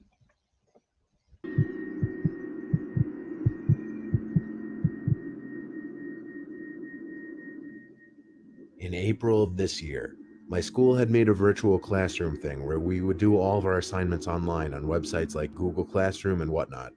They also told us about a new tool called Zoom, where students and teachers can all have a virtual meeting to talk about schoolwork and stuff. Well, one day in May, after I finished my assignments, my dad went out on a night shift at his job. So it was only my mom and my mom was asleep. I called my friends, and we all agreed to try a Zoom call out with each other to catch up on how everyone has been, and it also eventually ended with us playing some console games like Call of Duty. At one point, around 10 p.m., we were playing Modern Warfare, and all of a sudden, one of my friends, who I'll call Jack for privacy reasons, suddenly told me that he saw a very sudden blurred movement behind me in my room, but he wasn't sure because my lights were off, and the only light was from the TV in my room. I have a somewhat small room with only my bed, a drawer next to my bed, a closet in the left corner of the room, and my TV in the front. That's when I noticed that my pillow was on the floor. I went over to pick it up, and I just dismissed it, thinking it accidentally fell or something. So I just went back to play with my friends. About 10 minutes passed by, and Jack once again says he swears he sees movement behind me in my room. I think there's a creepy old dude in his room. When I In turned his around, house. I saw that the pillow had fallen again in the exact same spot. This time I became anxious because I knew 100% I put the pillow in a place that it couldn't possibly fall without someone or something moving it. I bend down slowly to pick it up, and then I hear Jack scream. I put the pillow on the bed and rush over to my laptop Guys, sitting on my chair to ask him what was calm wrong. down in the chat. All he please. said was to look under my bed, and I saw it. I saw two glowing eyes which were lit up by the TV screen. Once the person realized that I saw them, they immediately jumped out and tried to grab me. I instinctively swung my arm at their head, and I hit him right in the nose. He looked to be at least 45 and had long, dry, straight hair that looked like it hadn't been cut or washed in at least a year. He had a scratchy-looking That's beard and was a very creepy. skinny but tall guy. He looked to be about 6'3". He fell onto my bed, and I could see his nose was bleeding, so I took my chance and ran to my mom's room and locked the door. I could hear his footsteps stomping through the house I know, coming towards the room, right? so I immediately told my mom to call the police despite her groggily shouting at me to tell her what was happening. She called the cops, and by then I could hear his footsteps as he was going from room to find where I went. When he came to the room we were in, he tried the This is really creepy. handle, and when he saw it was locked, he knew we were in the room. But he didn't bang on the door like I thought he would. Instead, I heard a small chuckle, and then I looked under the little crack under the door, and I could see his feet standing there. As soon as I looked under, he looked through the crack as well, and I could see his bloodshot eye. I also saw a couple drops of blood on the floor, and then on the other side of the door, I heard "You'll pay for that" in a psychotic, high-pitched, childish voice. When I backed away, he screamed like a madman and started banging on the door over and over. I started covering my ears, What trying to the shut the sound heck? out, and I could see my mom crying. Just then, we hear the sirens outside, but the man Oh, doesn't thank stop God. banging and shouting. The police knock on the door, and when they hear the man, they immediately knock the door down and come in, literally like something from a movie. I heard the man stop, and I thought the police already got him. When I opened the door, I saw the man facing the two officers, looking like he was going to attack them. When he stepped towards them, one of them shot a taser at him, and he immediately fell and started shaking violently. They cuffed him and took him out to the car, and a third officer came to question me and my mom. I told him the whole story, and then the three officers started searching for the place of breaking and entering, and it turned out that he had broken in through the window in my dad's office room, and they found a small axe and drill under my bed in my room. We later found out this man wasn't documented, and no one knew who he was, and he didn't appear to have any family. He was sent to a mental institution, but that's not the worst part. The police later tried to find out where the man originally lived, and all the man told them was that he lived in the woods near my home. The police went That's searching for his creepy. home for any evidence. They found a small secluded area in the woods with a small wooden shack. When they went in, they told us that they found multiple weapons, bags of old food, and worst of all, 2 pictures of me, one of me asleep, which was taken from Ugh. inside the house outside my bedroom door, and one of me eating dinner Creeper. from outside the window. I Thank hope nothing like goodness this he's ever in happens to anyone, and I hope no one else has to add another bad in memory to the long list from this terrible mental year. hospital.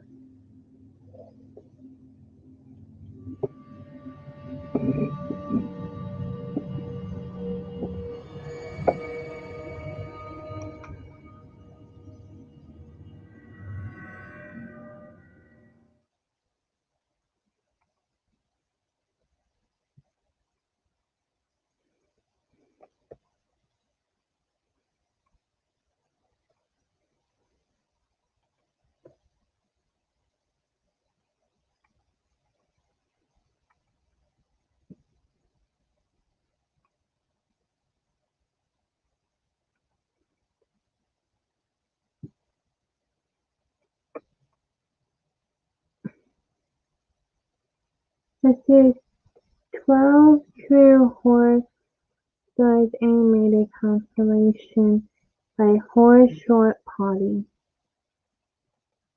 So go check them A out. quick thumbs up as an act of kind gesture. He immediately typed back saying, "Nice to meet you, James," and gave me Nah. Sorry about that.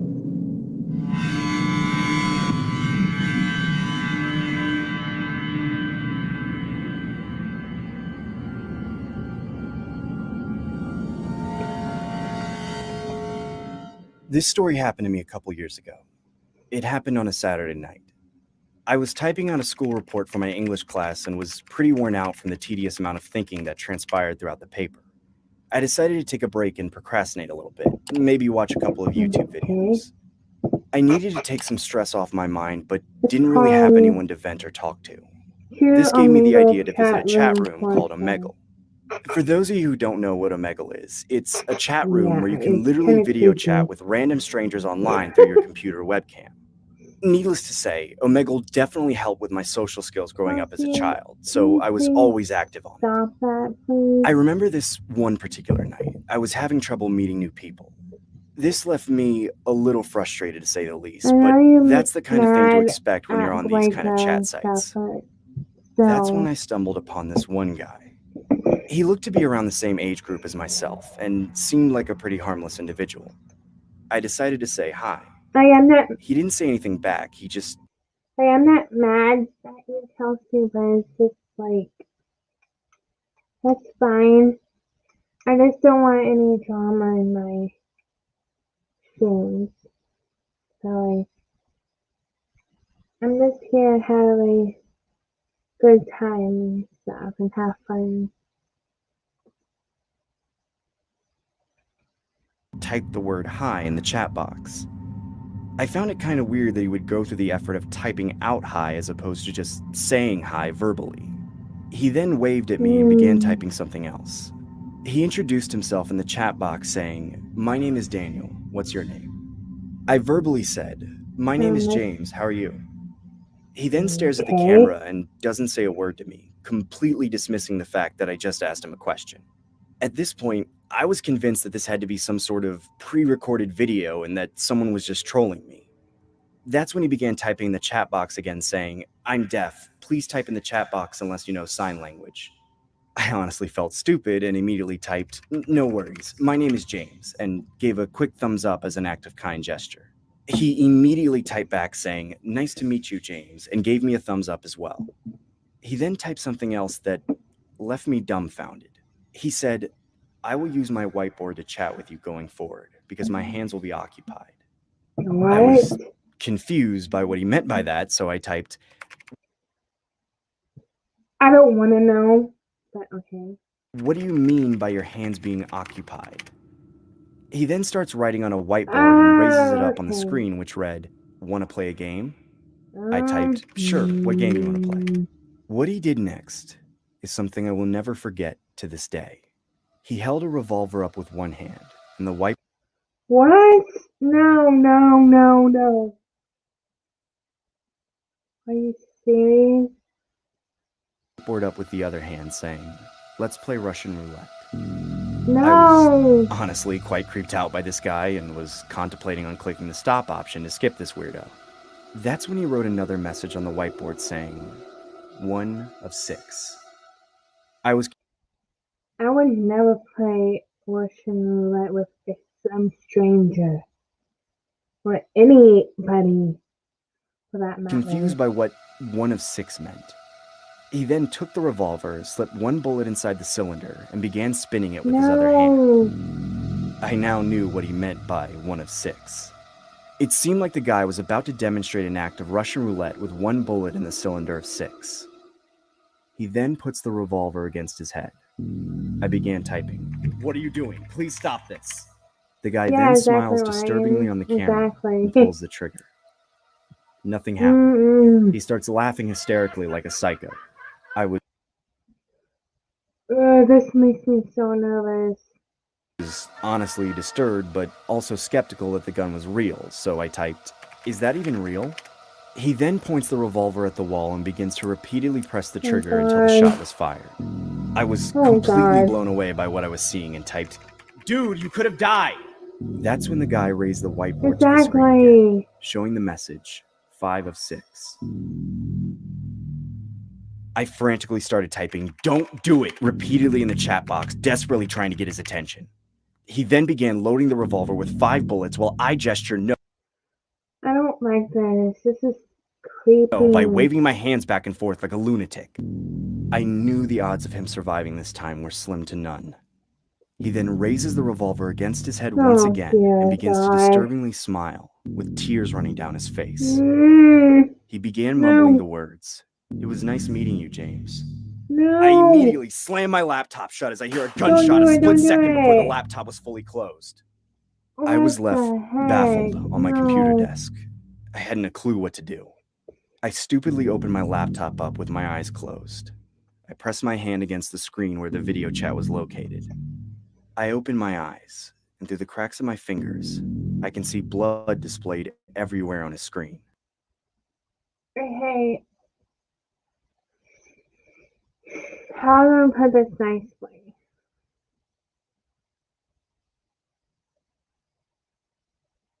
I really don't want. Oh God. I really don't want Matthew in here. But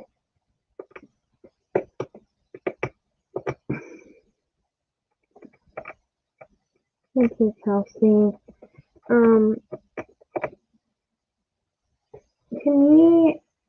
I'm not trying to be mean or anything, but Matthew looks creepy.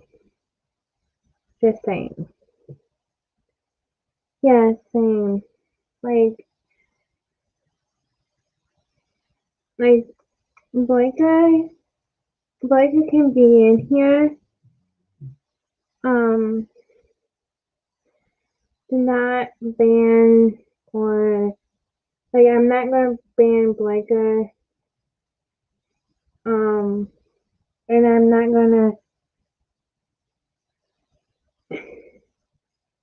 not gonna put Ethan. And I'm not unsubscribing Blake either.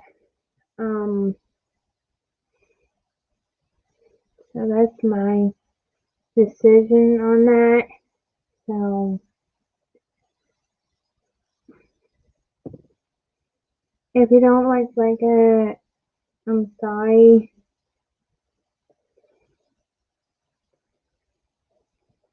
I know, right? Like, who does that?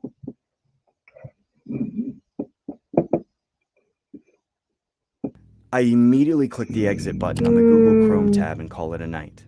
To this day, I'm still skeptical about what I saw that night. It's creepy. I haven't reported anything to the police, nor have I reported anything to Omegle. I'm not sure if that was the wisest decision, but I hope I never encounter anyone like that again.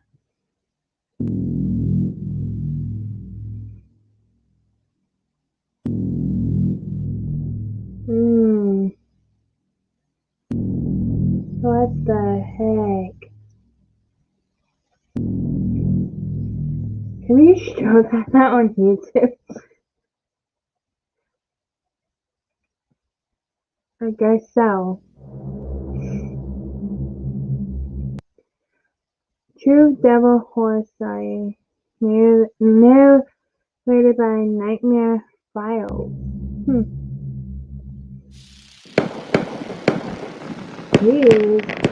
It was New Year's Day in 1995. I was in the middle of my junior year at my college, and a bunch of my friends had come down to visit me and my roommate for the festivities. We were all pretty hungover from drinking the night before, and we went out for the usual post-greasy breakfast hangover stroll around the neighborhood. Two of these friends were twin brothers. 1 year old. One of them we hung out with all the time. About to be 1 year old. The other we just met for the first time. It was pretty normal the night before, joining in on the fun, but on this day, we were all hanging out around the local basketball court, shooting hoops with an old basketball we found in the grass. And this twin brother kept following me around all over the place with the creepiest grin I've ever seen in my life, staring right into the nether regions of my soul the whole time. So I'd back away and then I'd join the group again. And he kept following me around. When we were walking back to the apartment, it was just me. That's kind of stalker. Me and him walking down the sidewalk behind the group, and he moved in front of me. He stared at me with that creepy look again and fell down to his knees as if he was to worship me or something. I didn't know what to do or say, so I said, "Hey, buddy, you all right? We're heading back now, right?" And so on. He wouldn't say anything. He'd just be there on his... No, it's by Horse Short Party, Ethan. I can probably do Llama after this.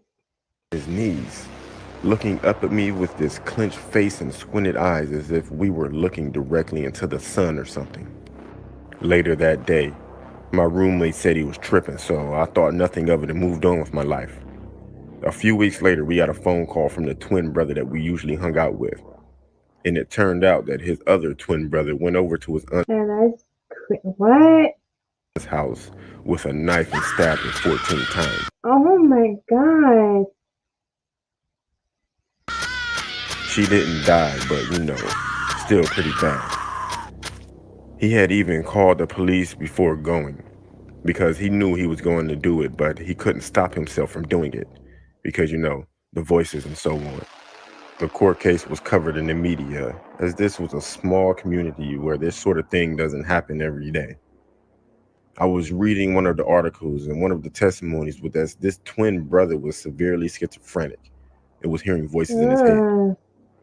He believed to his very bones that his aunt was the devil and that he had been commanded by God to go kill her. So who was this God that told him to go kill her? Well, as the newspaper article described, it was this guy in a group he hung out with on New Year's Day. It didn't take me long to realize that he was talking about me.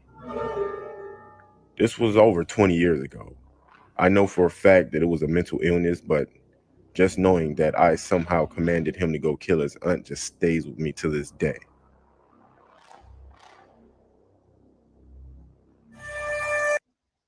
This is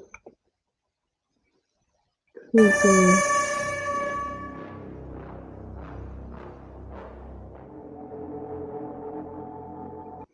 True Asylum Horror Story nearby Bonn and Emily Street.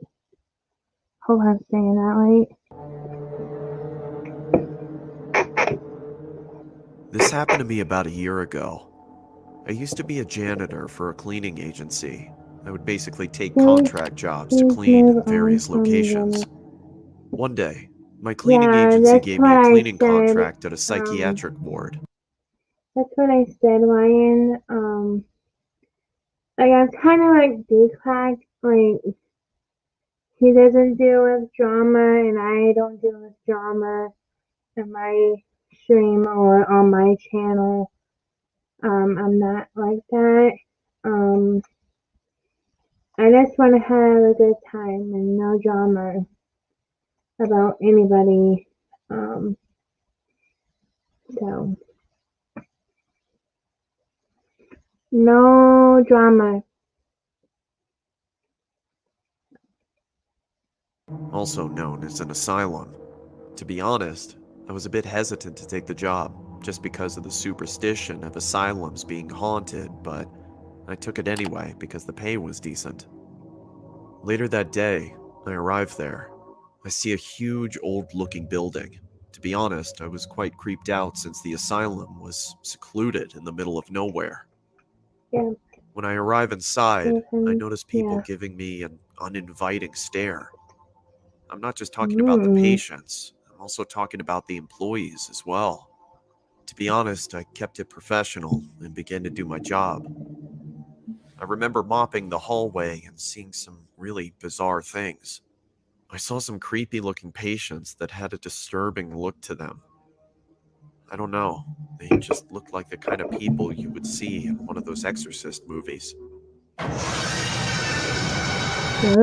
What the heck?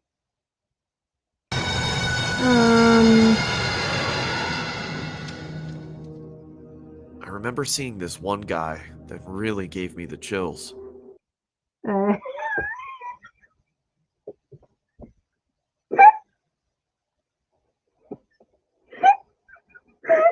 the heck?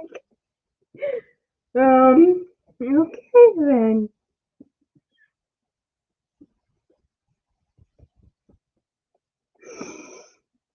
That animation looks funny.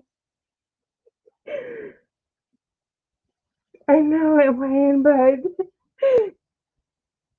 okay. It was a man who looked to be about 7 feet tall.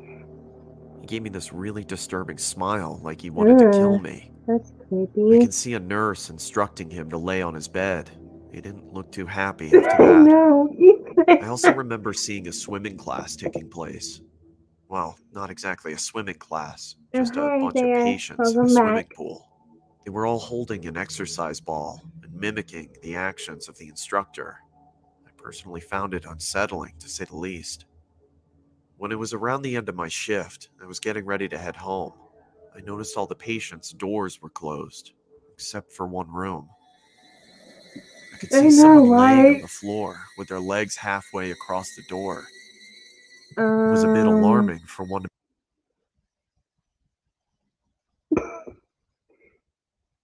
This is getting creepy. be laying on the floor like that.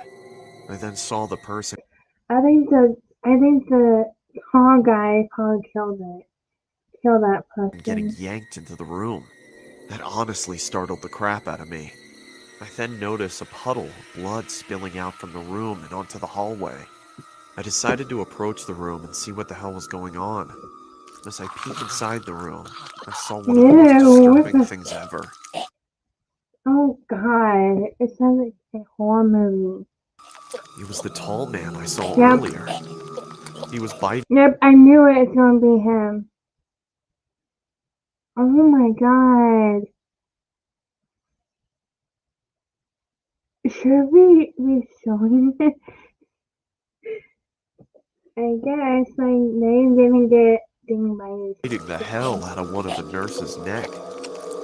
You could see the nurse's eyes gouged out with blood pouring everywhere. I carefully made What sure to not the scream or heck? make a sound. I got the hell out of there and immediately started driving off. I even called the cops while driving. To this day, I'm still traumatized by what I saw that night. I know, I'm not right? sure exactly what Ryan? happened to the tall man, but he still gives me the chills just thinking about it. Ugh. Spawn in Elementary Asylum. Warning, caution. Ugh.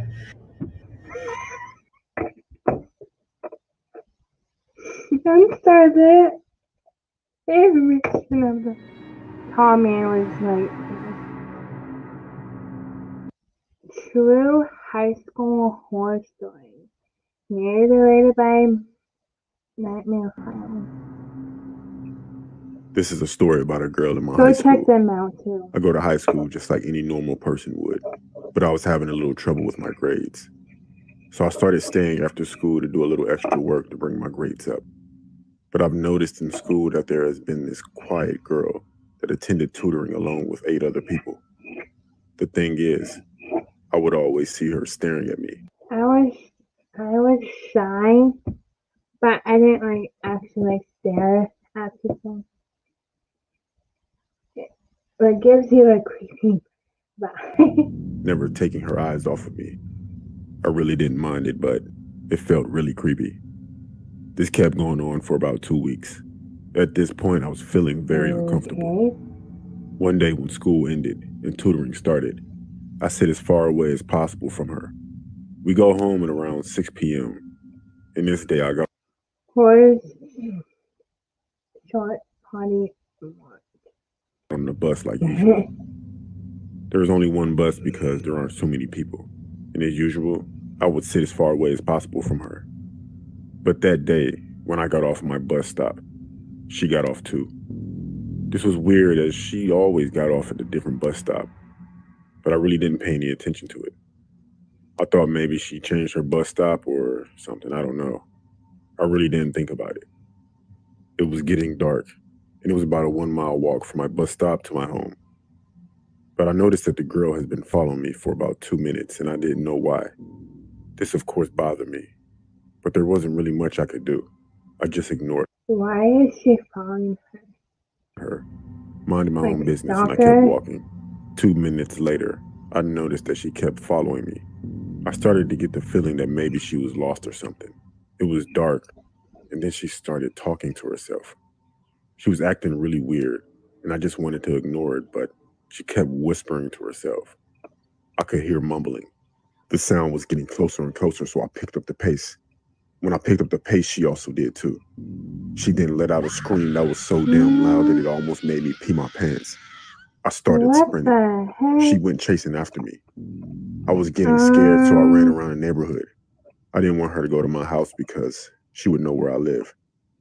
Around the corner, I saw a bush large enough for me to hide in. Then she stopped as she thought that she lost me.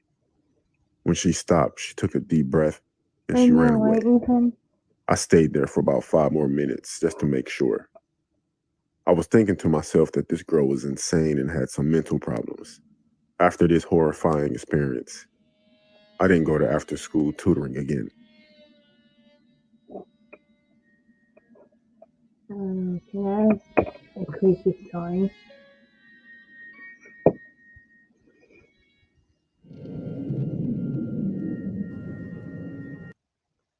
True Airbnb horror story narrated by Lizzie. I can't say her. This happened to me on Or a trip to her, Lyon, him. France. I was traveling solo from the States and had booked a stay with this old couple in their house. I say old, they must have been in their mid-60s. It was a new listing and only had a couple of reviews, but they were both really positive. From the photos, I could tell that this place wasn't exactly a 5-star joint, but for the price, it was a steal and in a great location to boot. That first night when I arrived, the older couple actually made dinner for me. It was a nice touch, and who was I Sorry. These narrations are like funny. to refuse? Their English was But they're decent, really good, so though. we chatted and shared a few stories, and afterwards I went to explore the city and get a few drinks. I must have returned around 10 PM, and my hosts were nowhere to be seen. In bed asleep, I figured. The pair had told me at dinner to help myself to a little wine, which is precisely what I did when I got in. That has a double on it. The wine bottle does. Nice folks. Afterwards, I went up to my bedroom to settle down myself. Hey, Aubrey, what's up? Now, I usually have trouble sleeping, but that night I fell asleep with surprising ease. All the traveling that day had worn me out, and that little bit of wine probably helped too, I guess. I'm not sure what time it was, but I awoke in the night to a flash of lightning. You know when your eyes are closed, but you can still tell there was a flash of bright light? Well, it was just like that. I remained curled up in bed with my eyes still shut, waiting for the crash of thunder to come with it. I counted the Let me guess, the old couple took a picture of them. passing seconds in my head. My mum I always haven't used to tell seen me this yet, that however many so seconds don't- there were between the lightning and thunder, that was how many miles away it had struck. So I'm there, counting away in my head. 5 seconds, 10 seconds, 20, 30. Huh, that's odd, I thought. No thunder. It was then, through closed eyelids, that I sensed another lightning flash. Again, I waited for the thunder, I but it think never it's a came. camera flash. I sat up in bed and opened my eyes, just to see if my sleep-hazed mind was playing tricks on me. It hadn't been. Inside my bedroom were my two hosts. See, told ya. Initially, I didn't realize just how bizarre this I situation haven't was. seen this video I yet. was still in that confused, just out of sleep state. I'm being Even honest. still, I knew there was something off about their expressions. As my eyes adjusted, I could tell what was wrong. What the heck? They were both wearing masks. That is Latex masks creepy. of old human Still can't faces get over with that. exaggerated features. I know, right? The flashes had been from the camera the woman was holding.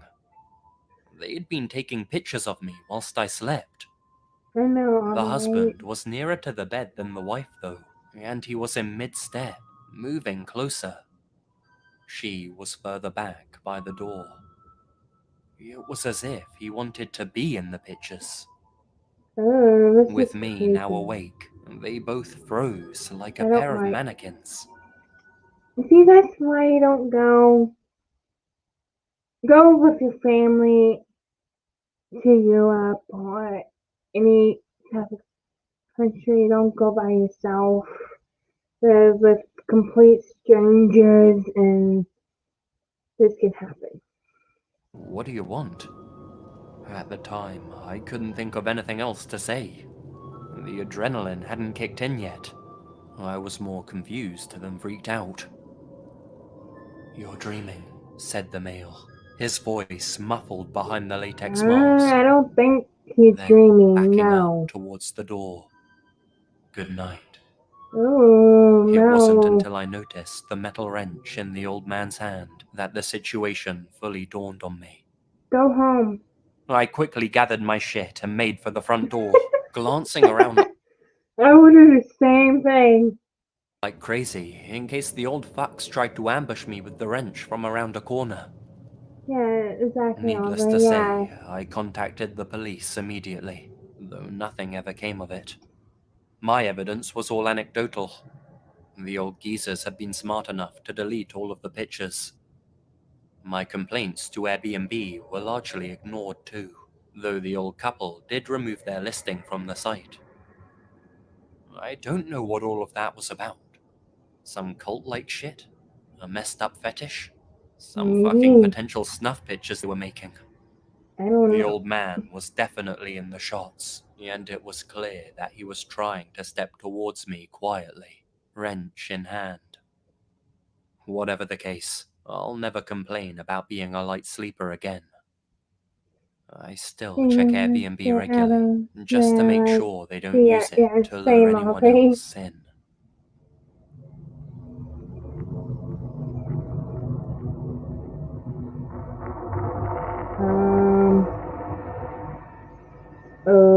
Okay.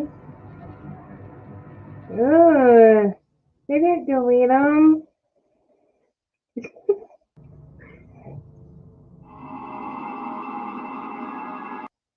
True amusement park horror story. Hereby nightmare frightening.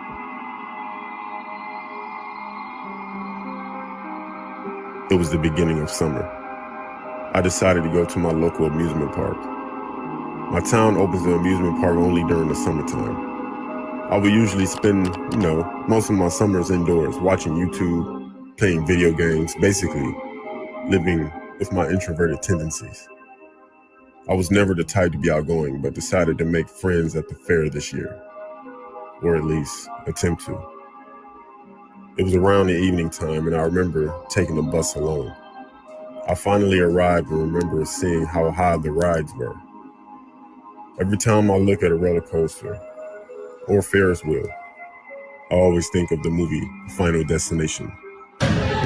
Good. Yep. The fine. Freak accidents occur. I'm personally afraid of heights, so I would always avoid going on the tall rides. As the night went on, I played a few carnival games, but would always come out empty-handed. Maybe I just sucked at the monotonous fair games and was better off playing video games at home. At least it's something I'm better at, but decided to test my luck. After all the unsuccessful attempts at winning my prizes, there was one game that caught my attention. It was an old, dusty-looking machine. Yeah, that was creepy. Psycho Clown. Isolated at the end of the park. It looked like one of those fortune teller machines that you would see in the arcades. Right. The game didn't draw much attention from the people at the fair, so I decided to check it out myself. It was called Psychic Clown. Yeah. It had a creepy looking Psychic clown inside. You know, sort of looked a bit too real for my liking, honestly. I also noticed the game cost $1 per try, so I put whatever spare change I had into the slot. I then pressed the go button, and the clown began talking. I don't like horror clowns. It said, "Ask me a yes or no question to uncover the truth, and then press the go button." So I asked the clown, "Will I get a girlfriend by the end of the year?" I hit the go button, and the clown began moving. It started disturbingly laughing, and then eventually said the word, "No." I thought to myself, this can't be accurate. It's just a fair game. But the sad reality was that the clown was probably right. No. I decided to ask the clown more personal questions this time. I dropped more change in the slot and asked him, "Are my parents divorced?" My parents have been divorced for 10 years now. I pressed go, and the clown began doing its disturbing laugh again, eventually saying the word, "Yes." At this point, I was really creeped out and contemplated if it was just a fluke, or if this psychic clown game was for real. I reached for more change and realized that I only had $2 left, which was supposed to be my bus fare. I planned on calling my mom to come pick me up, so I decided to use my last $2 on the psychic clown now. I put the first $1 in and was ready to ask it a question, but the game didn't work this time. I gave it a few light taps and the clown began to laugh again. No. But why. this time, it seemed like the clown was malfunctioning. That is creepy. Hell no. It began laughing uncontrollably and started jerking its body back and forth just vigorously. The movements were so vigorous to the point where the clown started banging its head on the glass, causing it to crack. This caused me to have a fight or flight reaction while others laughed at me. I found the whole ordeal pretty disturbing to say the least. I assumed it was some sort of glitch, so I decided to use my last $1 on one more question. The last question I asked to the clown is, "Will my mom pick me up from the fair tonight?" Don't ask that. Oh my god. Again, the clown begins to do its creepy laugh. And then it says the word, "No." The next part of this story is what sends chills down my spine. My mom calls me right after the clown says, "What? No." "No." I pick up the phone and my mom asks me if I'm on my way Oh home. my god, no. I ask her if she can pick me up and she says, "Yes, I will." The call abruptly cuts off. I figured my phone had poor signal, so I didn't bother calling her back. I assumed that she was on her way to pick me up. At this point, I realized that the clown's revelation was wrong. My mom was on her way to pick me up. I head to the exit of the fair to wait for my mom to arrive. A few minutes then turned to an hour. I dial my mom's number again, and I try calling her back, but the call went straight to voicemail. I repeat this 10 more times as I leave her a text message saying, "Where are you?" But I didn't get a response. I then called my stepdad. He answers the phone and asks if I'm headed home. I tell him I've been trying to get a hold of my mom for the past 2 hours. I can hear sheer panic in my stepdad's voice as he tells me he will get my cousin to come pick me up instead. An hour later, my cousin finally arrives to pick me up. He had a look of distraught in his face like he had just been through hell.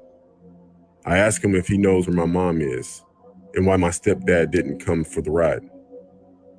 What he said next turned my stomach into a million knots.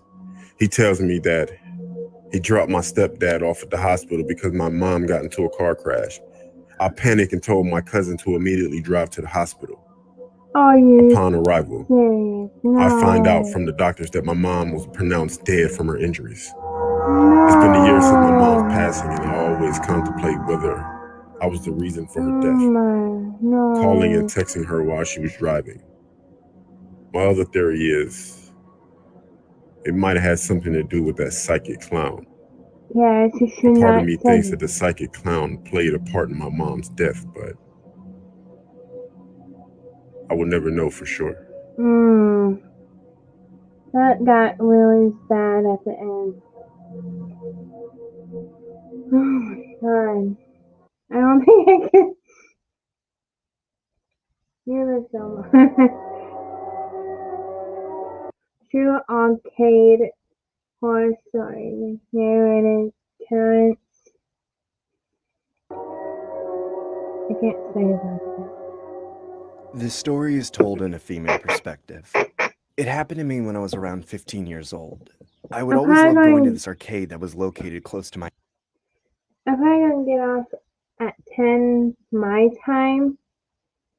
So. house. The arcade was always open till late, so it was usually packed to full capacity. My parents didn't mind if I went by myself, as long as I made it back before my curfew was over. Every time I was at this arcade, I would always play with the Pac-Man machine. I don't know why, it's just I had a knack for Pac-Man and it was my favorite game to play. Later that night, I remember seeing these two. They are really good animated stuff. Cut it to them. Guys play the game Dance Dance Revolution. And I always then enjoyed watching others play it, as it was quite mesmerizing to say the least. That's when a random guy approached me from out of the blue and asked if I'd be interested in playing air hockey with him. I personally didn't see any harm in it, so I said, sure. He introduces himself as Ben, and I introduce myself as well. We end up playing a few rounds and even chatted for a bit. Ben was even generous enough to buy me a drink. I eventually noticed it was getting pretty late and realized it was probably close to my curfew. I checked my pockets and noticed my phone was missing. I didn't know if I forgot it at home or something, so I tell Ben that it was time for me to go. He then tells me that he needs to use the restroom and politely asks if I could keep an eye on his cell phone, which was charging on the wall along with his belongings. I said sure, and he proceeds to head to the restroom. I decided to call my cell phone using Ben's phone, just in case I accidentally dropped it somewhere in the arcade. I noticed he didn't have a pass lock on it, so it was pretty easy to use. I dial my number and surprisingly hear a cell phone ringing inside Ben's backpack. It sounded exactly like my ringtone. I don't trust her front one bit. My phone must have been in his bag. I decide to open the bag, only to find my phone inside it. I grab my phone and quickly place the backpack back on the table, just in case Ben came back. I felt really uncomfortable knowing he had attempted to steal my phone, considering the fact that he came off as this really nice guy.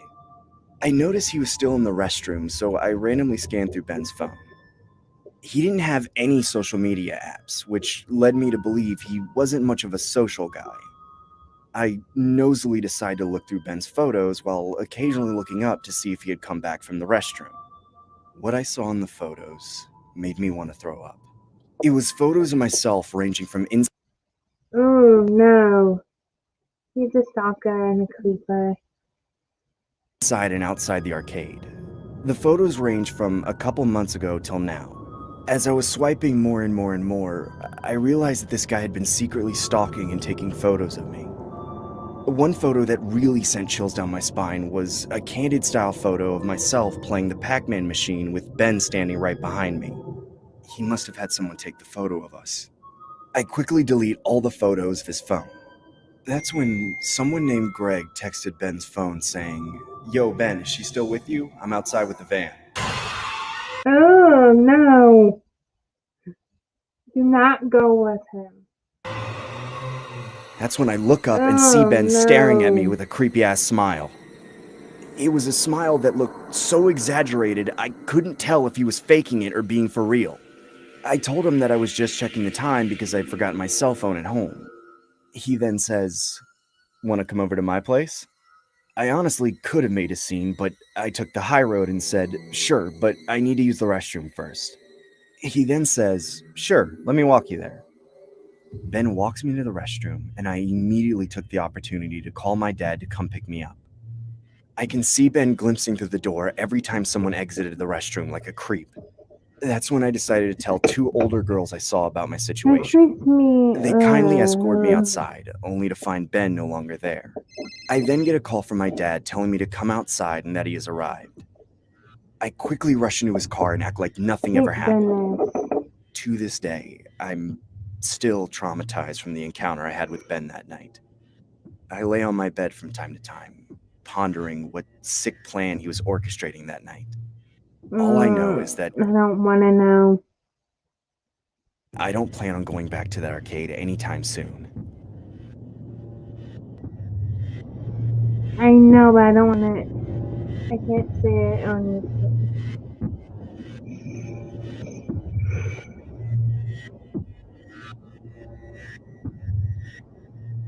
Ugh.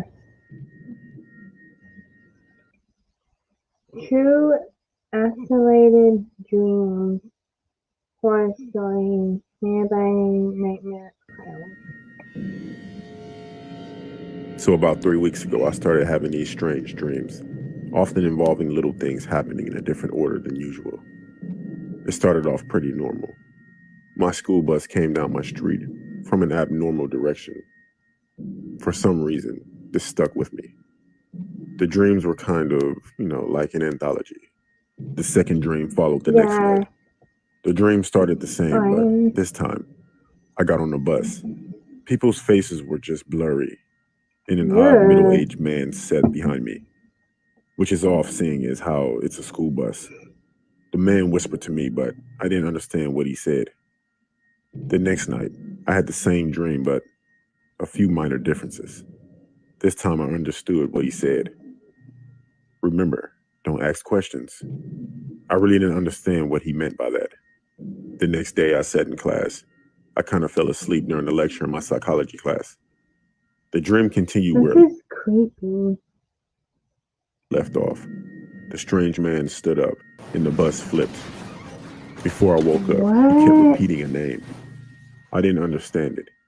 When I woke up, my mom was calling me and I stepped outside of the classroom. So I had to answer. My mother informed me that my estranged father had passed. She sent me a link of the obituary. There was a picture of the strange man. Was it some kind of intuition? Or my mind playing tricks on me? Creepy. After that, the dreams. So he was dreaming about his dad, and then his dad unexpectedly passed away, and then you have a dream somewhere? I still haven't figured out what the last thing he said was. I guess I'll never know. That's creepy.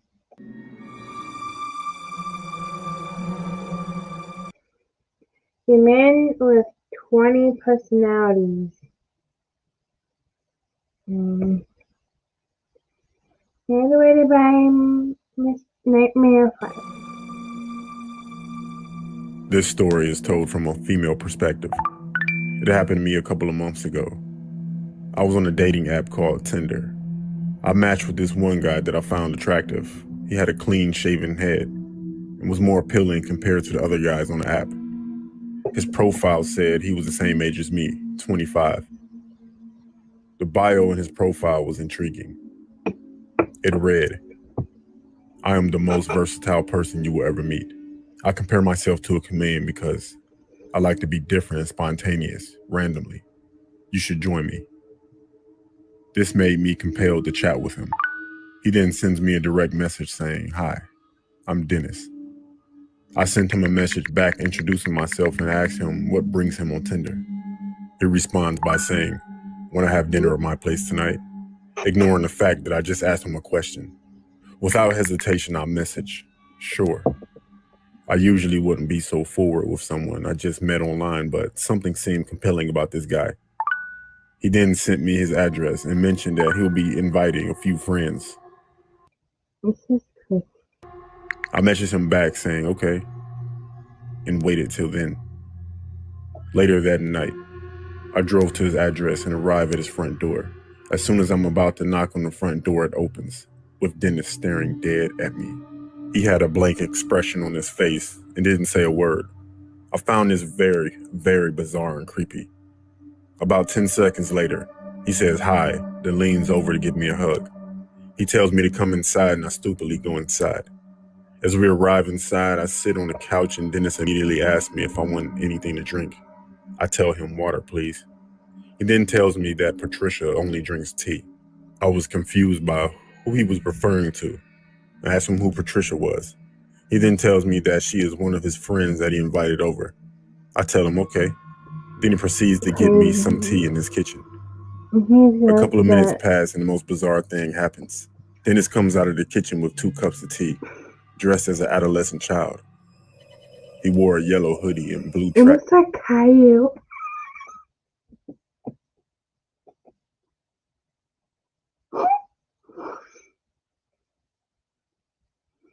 I'm sorry. You know, it is really creepy, but it reminds me of Caillou, the preschool show I used to be on when I was younger. It reminds me of that. Black pants. The clothes honestly Like the look like annoying little they belong boy. to a teenage boy. He places the 2 cups of tea on the table and reintroduces himself again, saying his name is Hedwig, in the creepy child's voice. I found this really disturbing and assumed that this was some sort of sick joke. I awkwardly put on a fake smile and go along with the alleged joke. At this point, he tells me, drink the tea, again in a disturbing child's voice. I really didn't want No, to, thank you. and knew I had to get the hell out of there. So I cleverly say, don't we have to wait for your friend Patricia? He got angry and said that if I don't drink it, he will release the beast.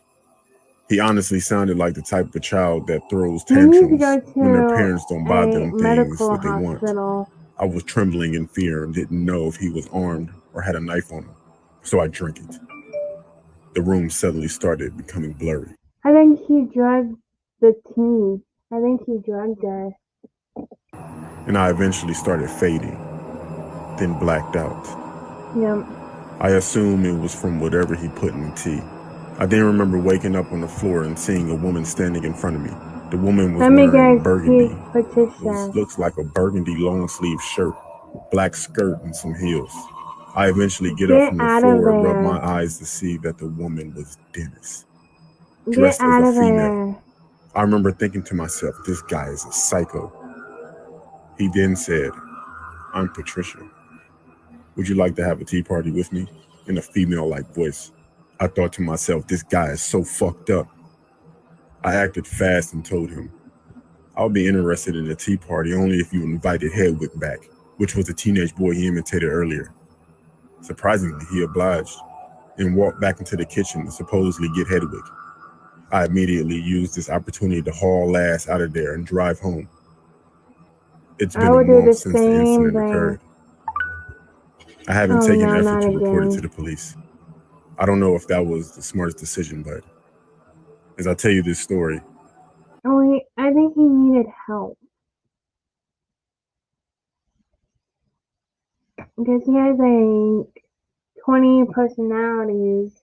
It sounds like he has the whatever they call it, the personality disorder. it still resonates with me until this day.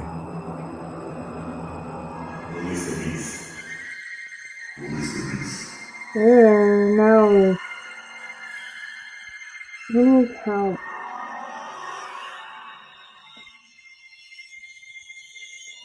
He needs help. Like, he needs help.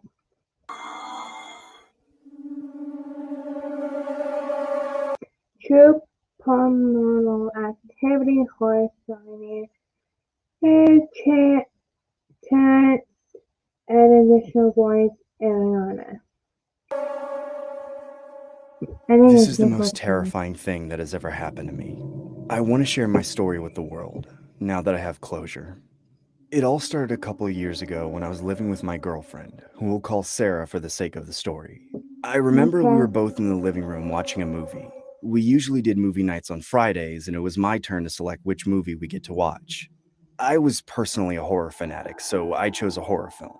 It was pretty late in the night when this occurred, so it really made the movie that much more intense. Sarah wasn't really into the horror genre, so you can imagine the kind of reaction she had throughout the movie. Yeah. Midway into the movie, Sarah asked if I could walk her to the bedroom. I reply by saying, sure, after the movie's done. You know I don't like horror. Please just walk me to the bedroom. I'm scared, Trevor. We can leave when the movie's done. I sat through your whole movie last week, so it's only fair that you finish mine. Calm down. Please don't do this to me. She literally like freaked out. I'm really scared, Trevor. Quit being a chicken. I'm not leaving the couch till this movie's done. I hate you! Sarah angrily gets up and heads to the bedroom on her own while I continue watching the movie and mentally prepare myself for the argument that awaited me. About 10 minutes later, my throat begins to itch, so I decide to get a bottle of water in the kitchen. As I stood up from the couch, I get startled as I see Sarah standing in the darkness of the hallway. Sarah, you scared me. I thought you were in bed sleeping. Sarah just stands there with her eyes wide open, gazing into my eyes with her emotionless expression, almost like she was looking into the depths of my soul. I assumed she was still upset about earlier, so I said, I'll be waiting in bed as I casually walk past her. As I open the bedroom door, I see Sarah laying in it's not your girlfriend. bed asleep. My mind raced with mixed emotions of confusion and absolute horror. I could have sworn I just saw her.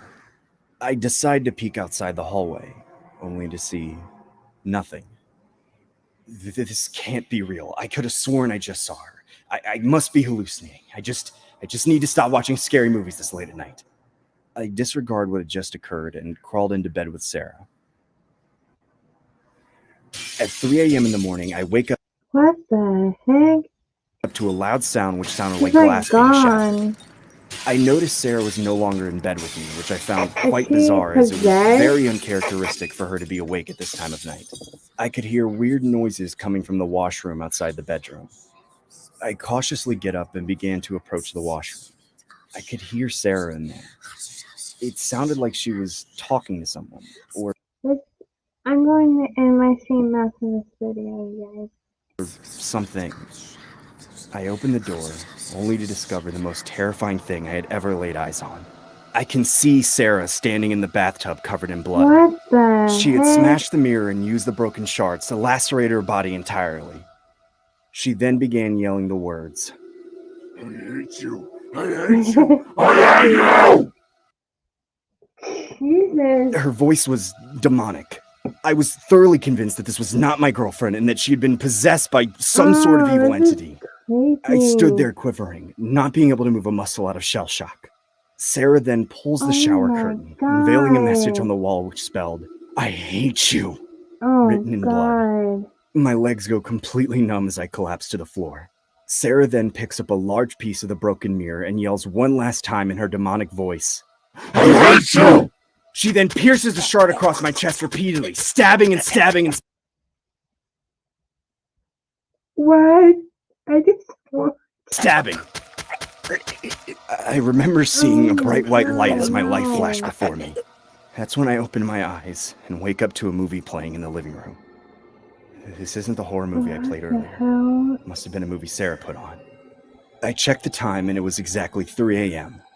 I looked to my right only to see Sarah staring dead at me with a grimacing look.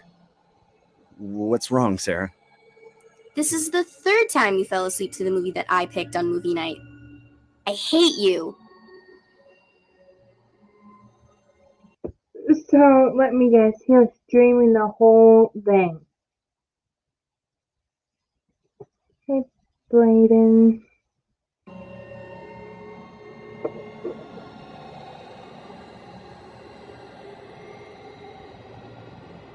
Okay then.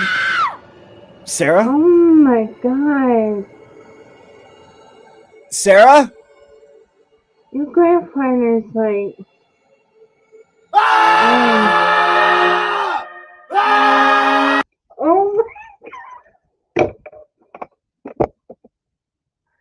Oh my god.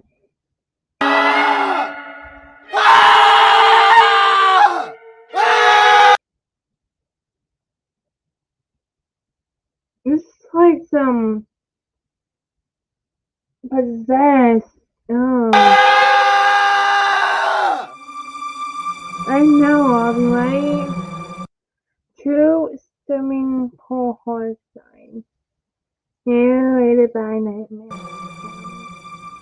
I think this is the last one. I remember this like it was yesterday. My brother and I were home alone for the night while our parents went out with their friends. He's 17 and I'm 13. My brother left soon after my parents, even though he was supposed to stay home. Recently, a new neighbor just moved in next door, some old guy. I saw him speaking with our parents the first day at his house. Anyway, we live in Florida, and it was the wintertime, so it wasn't too cold. I say this because we have a pool in our backyard that's heated, and I love swimming. At around 10:30 p.m., I decided to go swimming. I called my friend to let him know, so he said he'll come over. He only lives about a street away. Let me guess, the old guy will be creeping, like being, a creeper. I started to swim some laps, and as I come up for some air, I saw the old man from next door standing on the outside of our fence, leaning against the gate, with the creepiest smile on his face. I lost all form in my swimming strokes and completely stopped. I played it cool and I said hi. He didn't even say hi. He went straight to, I noticed that your parents aren't home. I told him that my older brother is, and he then said, nah, he's not. I didn't see him when I was watching you through your bedroom window. Oh. I didn't say anything. No, thank you. I was just shocked. He opened up the gate and started to speed walk toward me. I began to back up in order to climb out of the pool while yelling help. He was getting closer, then he stopped and looked behind me. My friend was on the other side of the fence running toward us, and also on the phone with the cops. My neighbor ran into his house. The cops came, but the old man denied everything. He didn't know that my friend recorded him before he called the cops. What? He was arrested and eventually moved away. I don't know what his plan was, but I'm glad my friend showed up. Yeah. Obviously, my parents were pissed at my brother for leaving when he was supposed to stay at home to watch me. Yeah, she's like 13 years old, right? Yeah. And he's like, yeah. But they were happy I was okay. To this day, I haven't seen that guy since.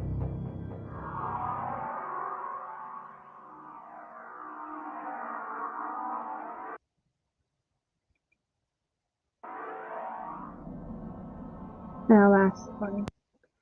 True McDonald's night shift horror story. Narrated Terrence Nicholson. This happened to me when I was working at McDonald's. My boss assigned a schedule amongst our staff. I was unfortunately scheduled for the night shift on Fridays. I didn't usually mind as we didn't get a whole lot of business around this time of night. My boss was pretty laid back and didn't mind if I went on my phone during business hours, so long as I got all my work done. I remember dozing off repeatedly due to the fact that I wasn't fully acclimated with the night shift hours. Psst. That's when I heard someone making a psst sound, the kind of sound you make when you try to draw someone's attention. What? I notice a customer trying to make an order outside, so I quickly greet them with my usual, "Hi, welcome to McDonald's. May I take your order?"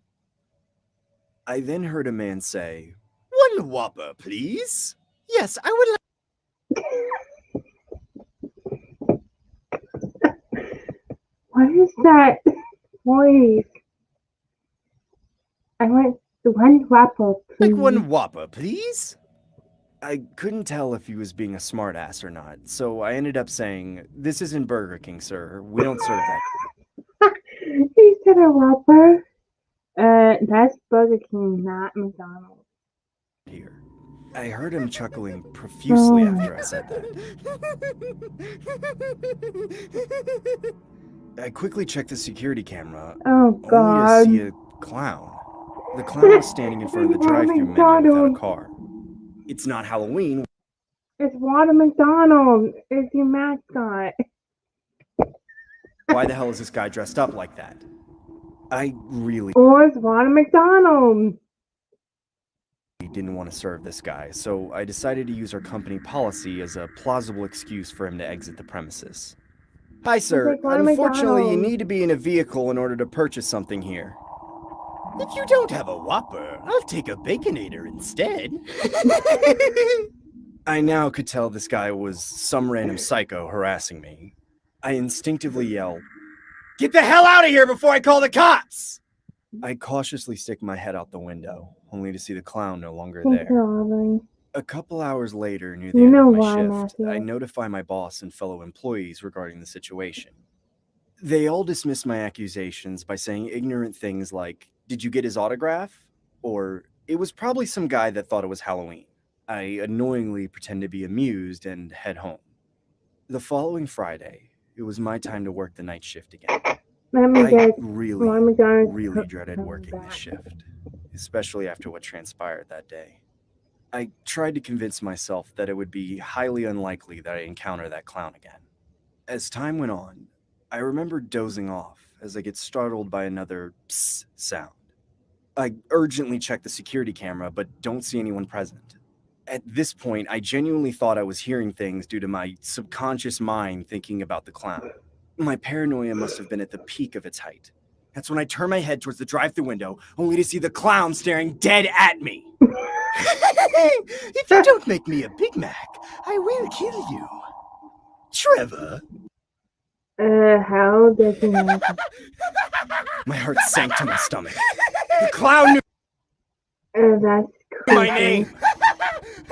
I immediately grabbed my cell phone to call the cops, but my hands were trembling so much that I actually wasn't capable of dialing anything. The clown started banging his head on the glass Oh and screaming my my name, Trevor, God. repeatedly. Trevor, Trevor, Trevor, I am not loving it! Trevor, I Trevor, know Trevor, drama. Trevor, Trevor! I see blood dripping down from his head. I started shouting from the top of my lungs, "Leave me alone or I will call the cops!" The clown runs away as another car approaches the drive-thru lot. I stupidly resume work and wait for my boss to come in. Upon his arrival, I explain the entire situation to him.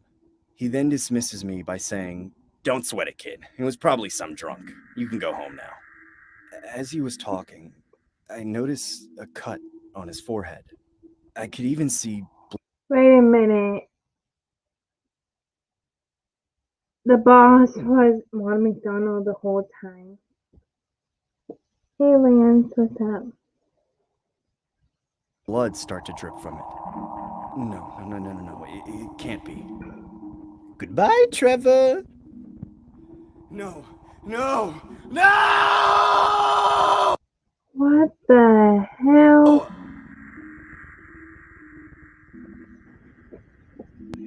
Okay, that was the last video. I'll probably do a live stream Friday night. So I'm trying,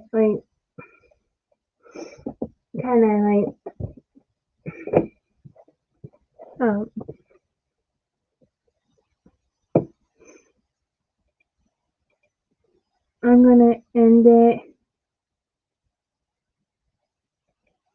now, and that was a lot of fun.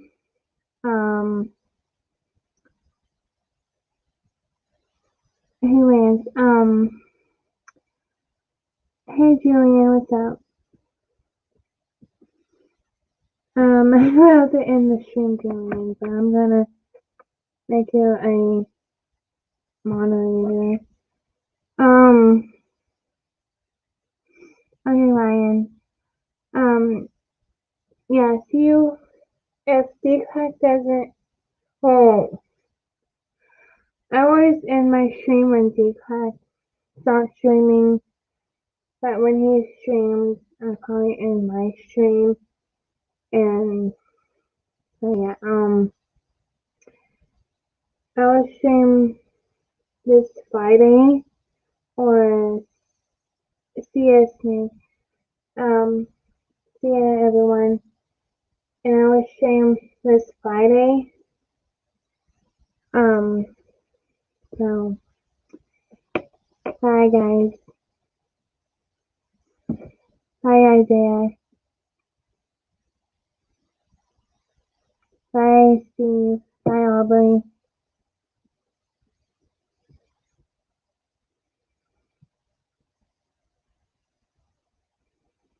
Good night, Aubrey. Good night, Steve. Good night, Isaiah. Good night, Lance.